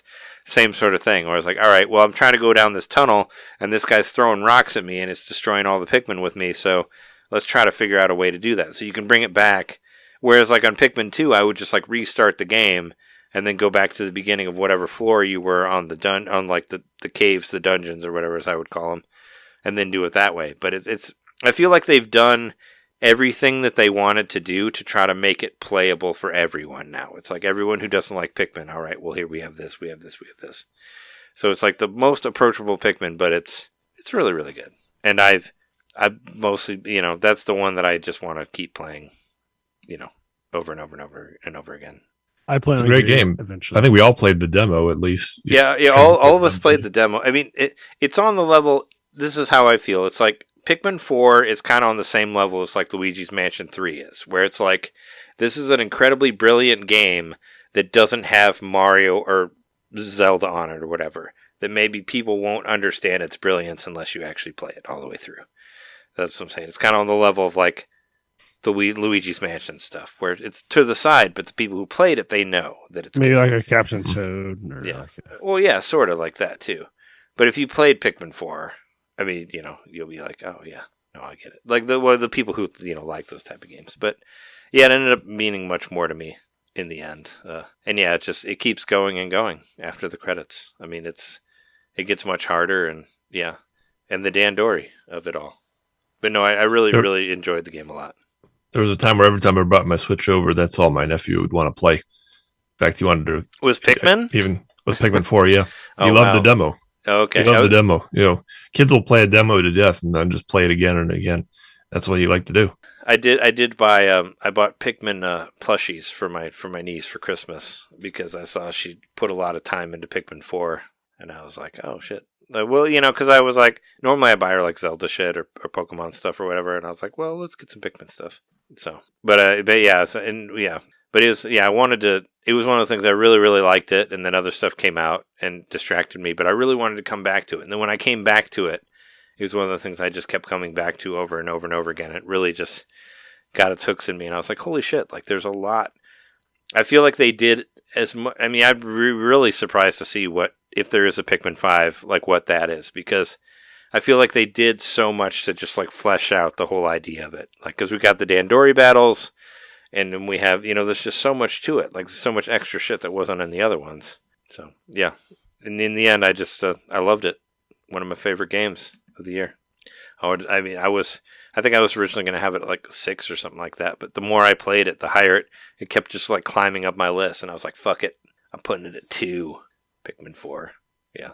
Excellent game. I don't know. Get it on sale or get it not on sale. Like, seriously. I'll buy it There's a eventually. shit ton of, there's a ton of hours in there. Like, you pay a full 60 for it, you're not getting screwed over. I mean, I bought 3 twice and I still haven't played through it. I was going to say, well, 3 was fairly short. I think that was like 10 hours, but I got to the credits at like 15 hours, but there's like 60, 70 hours probably post credits from what I heard. So there's plenty to do on there. Just saying, you'll get your money's worth. I have 2 things working against me playing Pikmin 4 as much as I want to play it. One is I want to play the originals. I want to play 1, 2, and 3. Hey, they're all on Switch now. They're all on Switch. They came out. That's the other thing Yeah. is I prefer playing games on the original systems. Yeah. So I'd have to go get Pikmin 1 and 2 on the GameCube. I already have 3 on the Wii U, so that's covered. But I would have my Pikmin homework ahead of me. Same with Luigi's Mansion. That's why I haven't played number 3 yet. Well, what I was saying, Pikmin 4 is kind of a reboot though, because it does kind of like, I wouldn't worry about Luigi's Mansion. I mean, it does kind of like change up the story where now you're actually a part of the original story of Olimar getting lost because you're trying to rescue him. So they do kind of like, you know, retcon it and all that, where it's like, well, this is the new Pikmin, but it's fine. I mean, I can't imagine a world without Ochi. Like, really, it's hard. Like, that beautiful dog, wonderful. Like, just having all the Pikmin are like riding with Ochi, and you can like slam on you can like do the charge move where you like throw all your Pikmin on him. Like, and there are parts where they make you like leave Ochi to the side, and it's like, how can I live without Ochi? How can I live without my Ochi? Well, Ochi has to do his own stuff. Yeah. But I mean, but it's really creative, like the way they make you like, or like, all right, well, you have to put Ochi to the side here, and you have to find another way to do it, and you know, and they do some really cool challenges in that way, and the Chibi Robo effect as well. Like, once I got to the level where you're inside of the house, everything was way different. I was like, oh my god, everything I ever thought I knew about Pikmin is gone now, because the house world is way different than any of the other Pikmin levels that I've ever played. So I had to like recalibrate my mind or whatever to try to figure it out. But yeah, it was fucking blast to play. Loved it so much. But it totally had 100% Chibi Robo vibes when you're in the fucking house. Like, it's very, very, very much like that, where you're like on the sink and you're getting shit out of the sink with your blue Pokemon, and you got like, yeah. Love that What was stuff. it? I found in some of the most detailed food I've ever seen in a game. I found this like fucking giant ham like in one of like the underground dungeons, and it took like 300 Pikmin to carry it, but I got the purple ones who can lift like 10 times their size or whatever. But so I got enough to carry it, but it looks so nice. It's like sliced. You can see like the juice coming down the side and all that, and yeah, I was recording it for the video, and I saw like moving this giant zucchini, or like Jeremy was talking about the sushi stuff, like this, like you're like moving this shrimp nigiri like down the way. I was like, oh my god, that looks so delicious! I just want to eat it right now. Yeah, it's just they've always been really good about that, like with the food or like the fruit or whatever. Like, has always looked like really, really good. Yeah, it's a badass game. I think I also want to put it at number 2 because I think everybody should play it in case anybody missed it, because it's really damn good. Incredible year for Nintendo, like where we had we got like a Mario game, a Zelda game, we got a stellar Fire Emblem game, Pikmin, like F-Zero, like what the fuck? Like, how is anybody gonna overdo this one? I mean, we had Splatoon last year, but I mean, lots of really good first party stuff. And yeah, and they even re-released Pikmin 1 and 2 on here as well. So I was saying you can play, I mean, you can get an idea of all of them in 4 because they kind of reboot all of it, but it's an incredible game.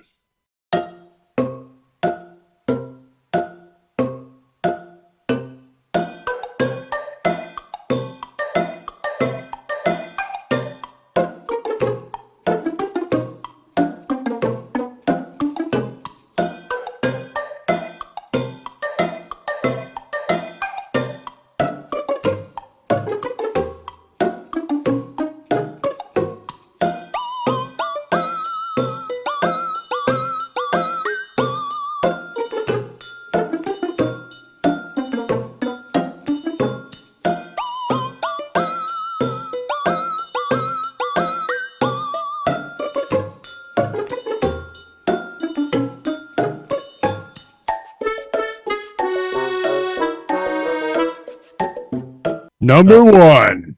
We're on to our number ones. All right. Hour quicker than I thought. Should we save Zelda discussion for before or after? Well, I didn't think we were going to talk about Zelda at all because we cut it out of the thing. Yeah, we'll talk about Zelda later when we do a spoiler cast when we've all beat it. Yeah, one of us.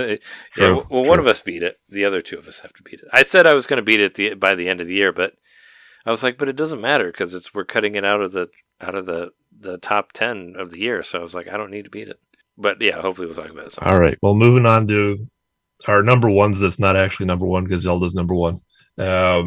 My number 1 is a game that I actually just got in the last, I got it like 2 or 3 weeks ago in the big sale, or just before the big sale. I got it actually. Anyway, this is a game that came out in April of this year, which I'd been wanting to get the whole time, and it was always on my list, and for whatever reason, I put it off, and I'm glad I squeezed it in at the end of the year because I thought this was just phenomenal, and it blew me away. I'm talking about Bramble, the Mountain King. I remember this game. I never heard of this. I remember posting. You've heard of it? Well, I remember posting on Slack about it because it was like it was like Norwegian, maybe folk it's or something. It's Scandinavian folklore. Scandinavian, okay. Essentially, it can be easily pitched as this, but it's much more. I think it's Little Nightmares. But what if Little Nightmares was about Scandinavian folklore and a little bit more realistic in presentation? There's parts where less Tim Burton-y. Less Tim Burton-y, exactly. Good way to put it. So I actually beat this game this week. I loved it. I played it through. You loved it so much that you posted it twice on Slack. I did post it twice on Slack. Yeah, that I beat it. Needs more Dan Dory. Yeah, that was my Speaking of Pikmin, reference. there was a segment in there where you're real small.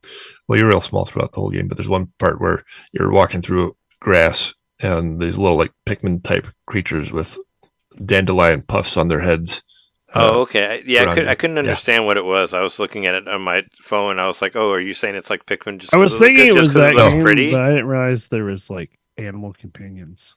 Yeah, I didn't see There's the a lot animal to this game. companions. Yeah. There's a lot of varied environments. Like I don't know, it just floored me through and through. I felt like there was a lot of love put into this game, and I saw into another culture's fairy tales, and it was presented in ways both loving and terrifying. So it gets dark. This game it takes its time getting there too, to the point where when I bought it, I couldn't remember what rating it was. I thought it was like a T for teen, and I even playing through the first hour or so, running through fields with little like David the Gnome type creatures and seeing cute little animals and whatever. I thought, okay, I know this is going to get darker, but I thought it would be like, as you said, Jeremy, maybe like Tim Burton dark, like Nightmare Before Christmas or something. So I even put it in my family friendly folder, and sometime after about an hour or hour and a half or so, oh man, it gets grim. Like I'd seen the warning at the top of the game. There's a warning at the top of the game that says this game talks about violence and infanticide and torture to minors and all stuff. I didn't know how seriously to take that, but take it seriously. It gets really, really dark. But there's a through line which I think gives it a lot of heart, which is you're this little boy who begins the tale with his more adventurous sister has opened the window at night and escaped outside to just have an adventure because she likes to go on adventures. So it begins on that sort of like lighthearted, whimsical note, where his little brother is, he's scared of the dark and he doesn't want to be alone in the bedroom, and his sister has left the bedroom. So he follows her out into the forest. You can see how it's like a Grimm's fairy tale or something like that from there. Like very simple, very basic story about, why children should stay in line and behave. Otherwise, terrible things are going to happen to them.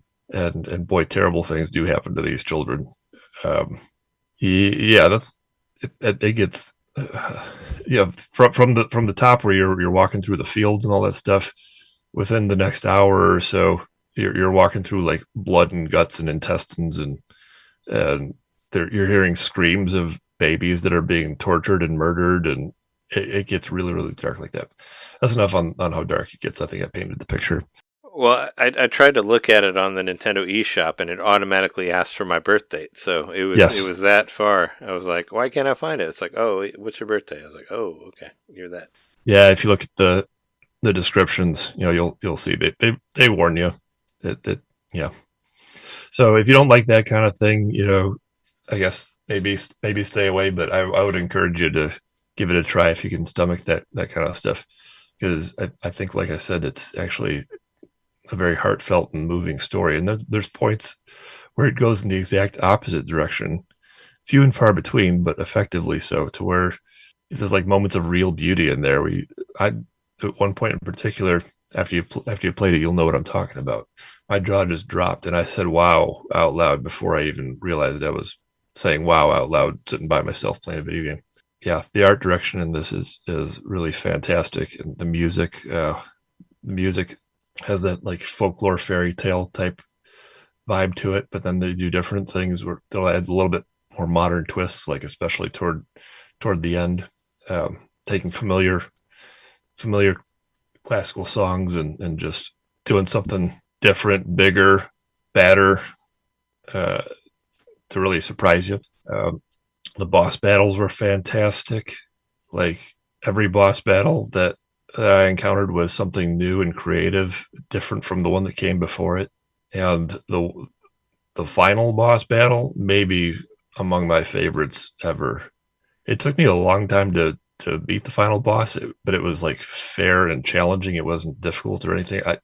It took me, I'm certain, much longer than most. It took probably about an hour and a half, just repeat over and over and over.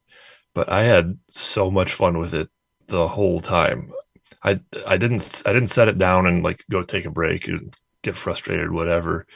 even though I probably played that boss, I don't know, 75 times before I beat it. I just went again, like a glutton for punishment because I thought the end boss was just like it, it reached such a climax and it achieved, it felt like you were building up to it for the whole course of the game, building. And man, they effectively brought you into that final boss chamber with a sense of like doom and awe and dread. And I can't believe I'm seeing this.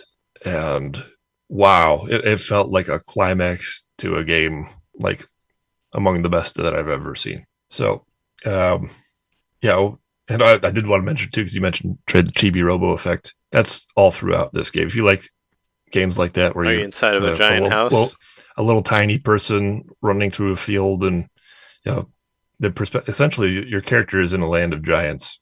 You're the little boy, wandering outside of his territory for the first time, following his sister. Well, his sister gets caught by a giant. That's where the story really picks up, and so he follows the path into this land of giants, and there's some interesting things that happen there with huge animals, some kind, some not so kind, and just the sense of perspective is really, really cool.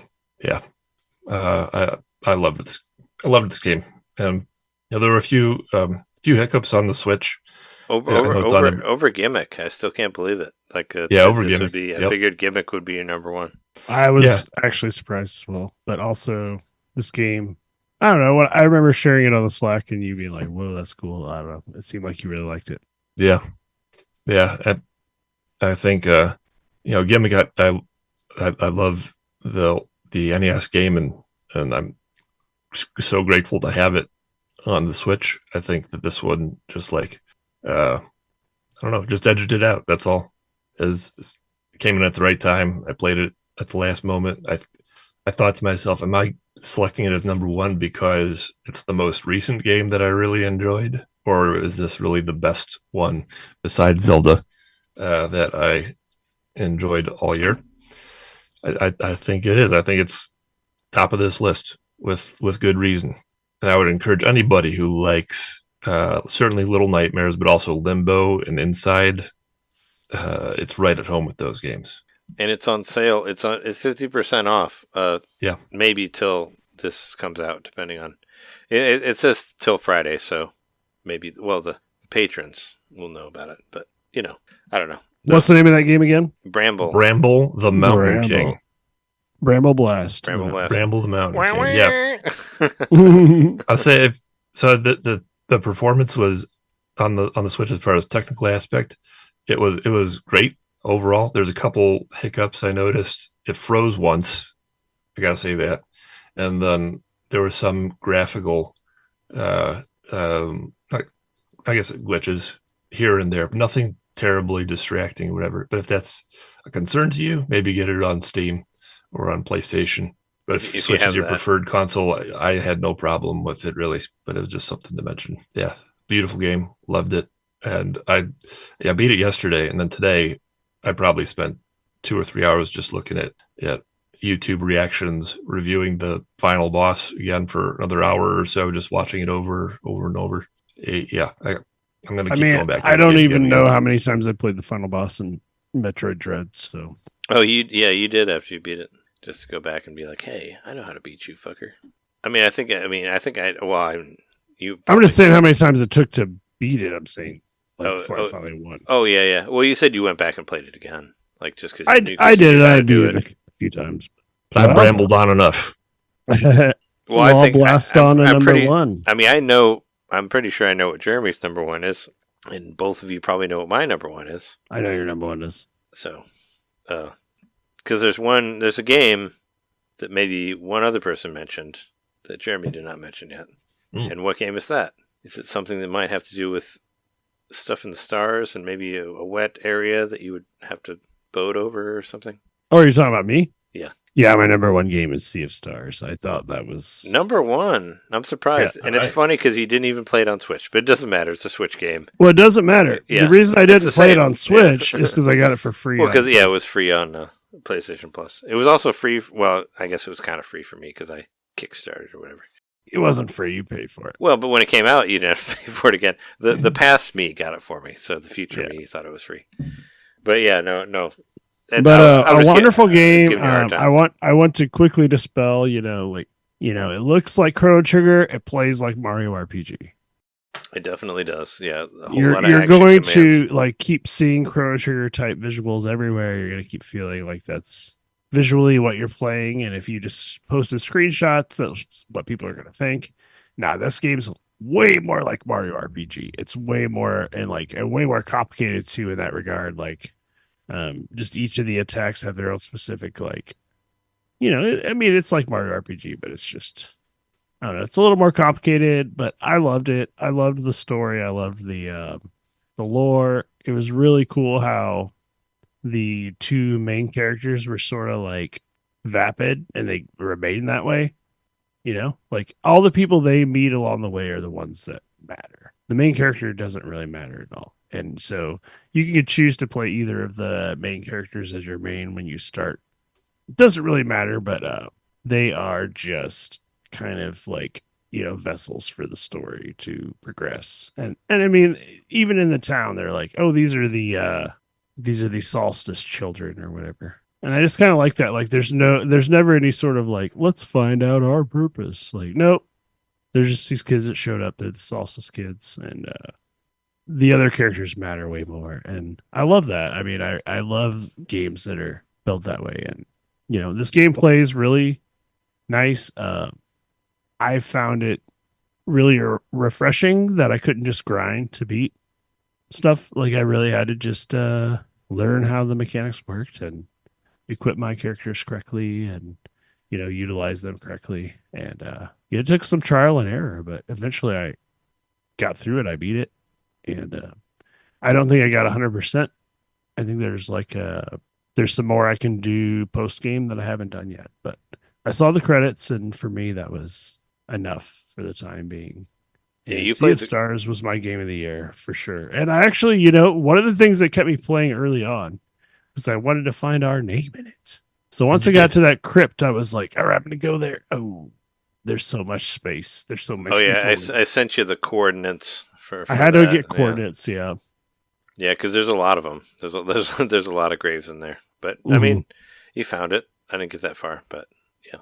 By the way, if you found our podcast from visiting the grave in Sea of Stars, hello. Thanks. That's excellent. Yeah, that would be pretty cool. Welcome. If people did actually find that way. I mean, it's literally like just a little like we wrote our name on the wall of a bus station somewhere, but like, I still thought it was cool that I could literally go into the game and find it myself. If I wrote my name on a wall in Paris and 38 years later I went back and it was still there, I'd be pretty impressed.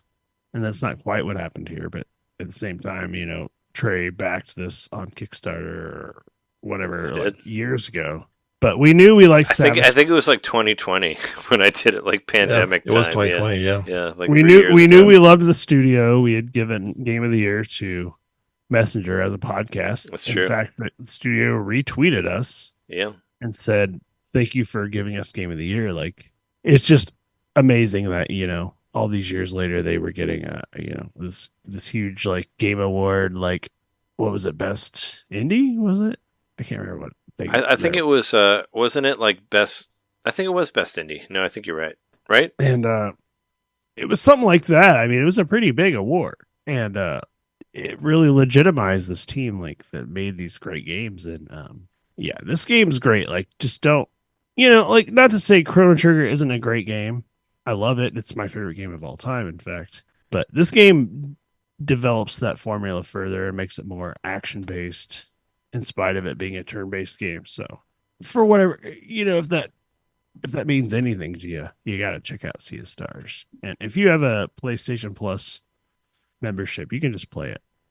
It's already there for you. But if it's not there for you, it's worth the money. It's a great game. And it was my game of the year, without a doubt. And I've been playing both systems. And yeah, Trey, you did mention, like, I played it on the PlayStation. Yes.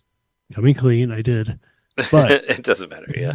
I mean, it doesn't matter because on both it's systems. It's still my game of the year between both systems. So that should say something. Yeah, it's on special. It's on Switch. I mean, it's on. It was my favorite game that came out last year that I played all the way through. You experienced it just with a different controller. That's the only difference. And playing with my 8-bit Do wouldn't have been that much different, to be honest. Yeah, it did. It didn't win the best independent game. I was like, what was the new indie or whatever the fuck? I guess that doesn't matter. But no, yeah, it did win best independent game for that. So hooray, Sea of Stars. There you go. Sea of Stars. I do want to go. My game of the year. I do want to go back to it after I'm gonna beat it. Beat those other things. I heard like maybe like post credits it has some like messenger stuff at the very Well, end. the messenger stuff is before that, but Oh, okay. Well, I heard it was like kind of towards the end. Do you get the? yeah, I've experienced messenger stuff. I just have been considerate about not ruining it on the podcast Oh yeah. because I know you all. Unlike are me, fans. me the spoiler person over here. Well, I don't want to spoil it for the two of you because I know how much you love that game. I'm sorry that Louis was in Pikmin 4. He was in 2. We all expected him to show up again. Yeah. Sea of Stars. That's a game that you like as for your number one. It's my favorite game that came out in the year 2023 AD. And my number one game is Mortal Kombat 1. It was so great on. I mean, actually, You were like a wow. you're a Johnny Cage stand. I actually did really have a lot of fun with that game, but I waited until multiple patches after it was released, and now it's good now. But no, my number one game was AEW Fight Forever. Duh. I mean, Say what? Didn't think that. Yeah. Yeah. I mean, I wanted to put it. Wow, I wanted to put it's it. amazing. It's your number one though. I wanted to put it lower, but I put 100. I mean, the hours fact into you that didn't game. mention it yet, I was like, I don't know. Yeah. Off here.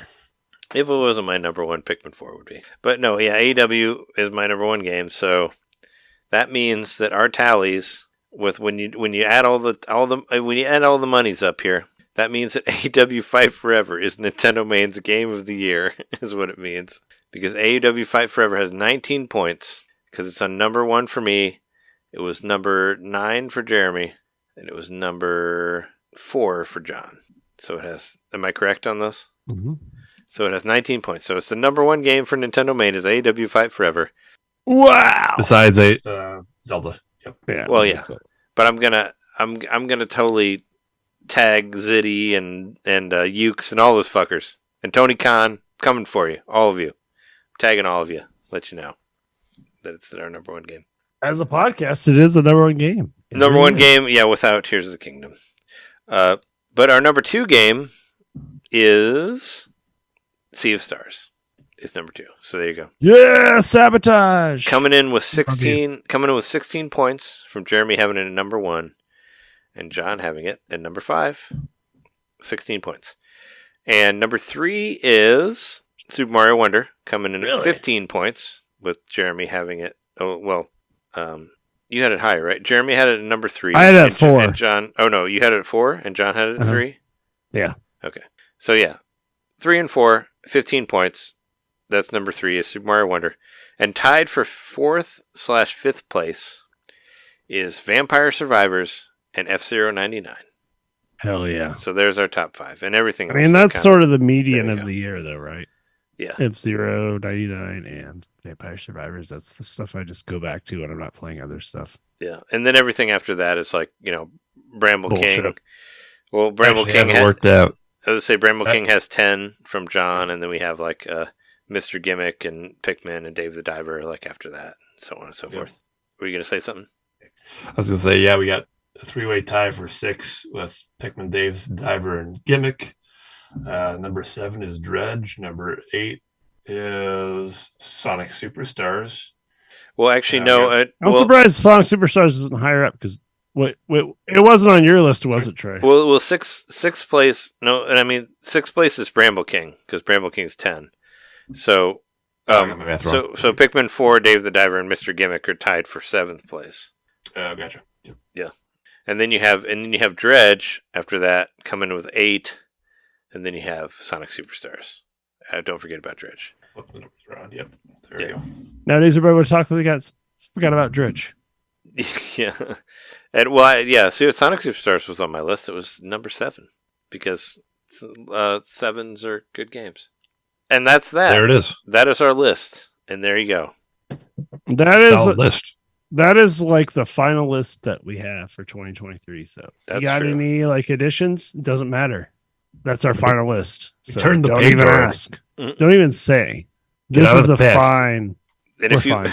and if you made it this far and you want to hear more of us, go to patreon.com/NintenDomain podcast and you can hear some more extra episodes. We're going to have another one up there soon where we talked about the beginning of consoles. We're going to talk about the end of consoles. Suspense. That'll be the next one. We might even think about the between of consoles. And then, and also, different levels. You get the WART radio or you get the videos and all that shit. Check it out.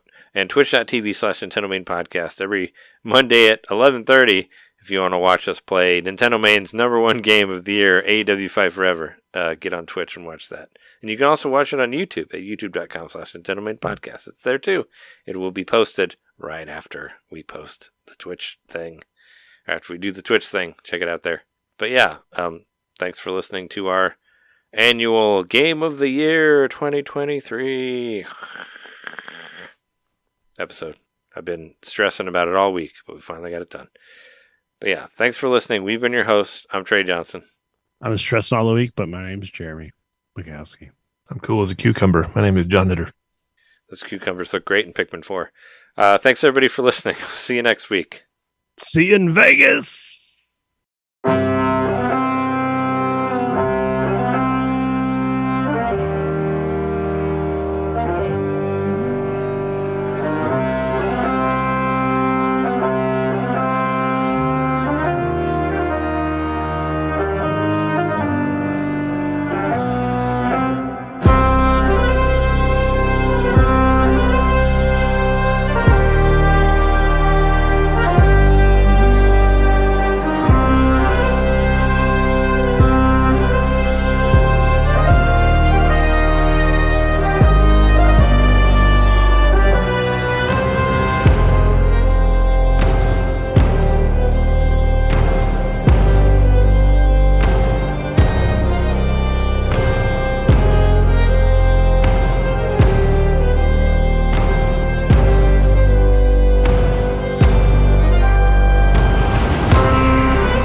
Oh, do you want me to start recording? Yeah, I'm just Sorry. waiting for you to Recording in progress. I was just waiting for you to roll the video.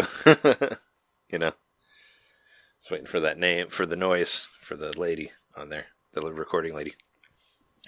All right, this week on NintenDomain, it's our top best 10 games. Let me do that again.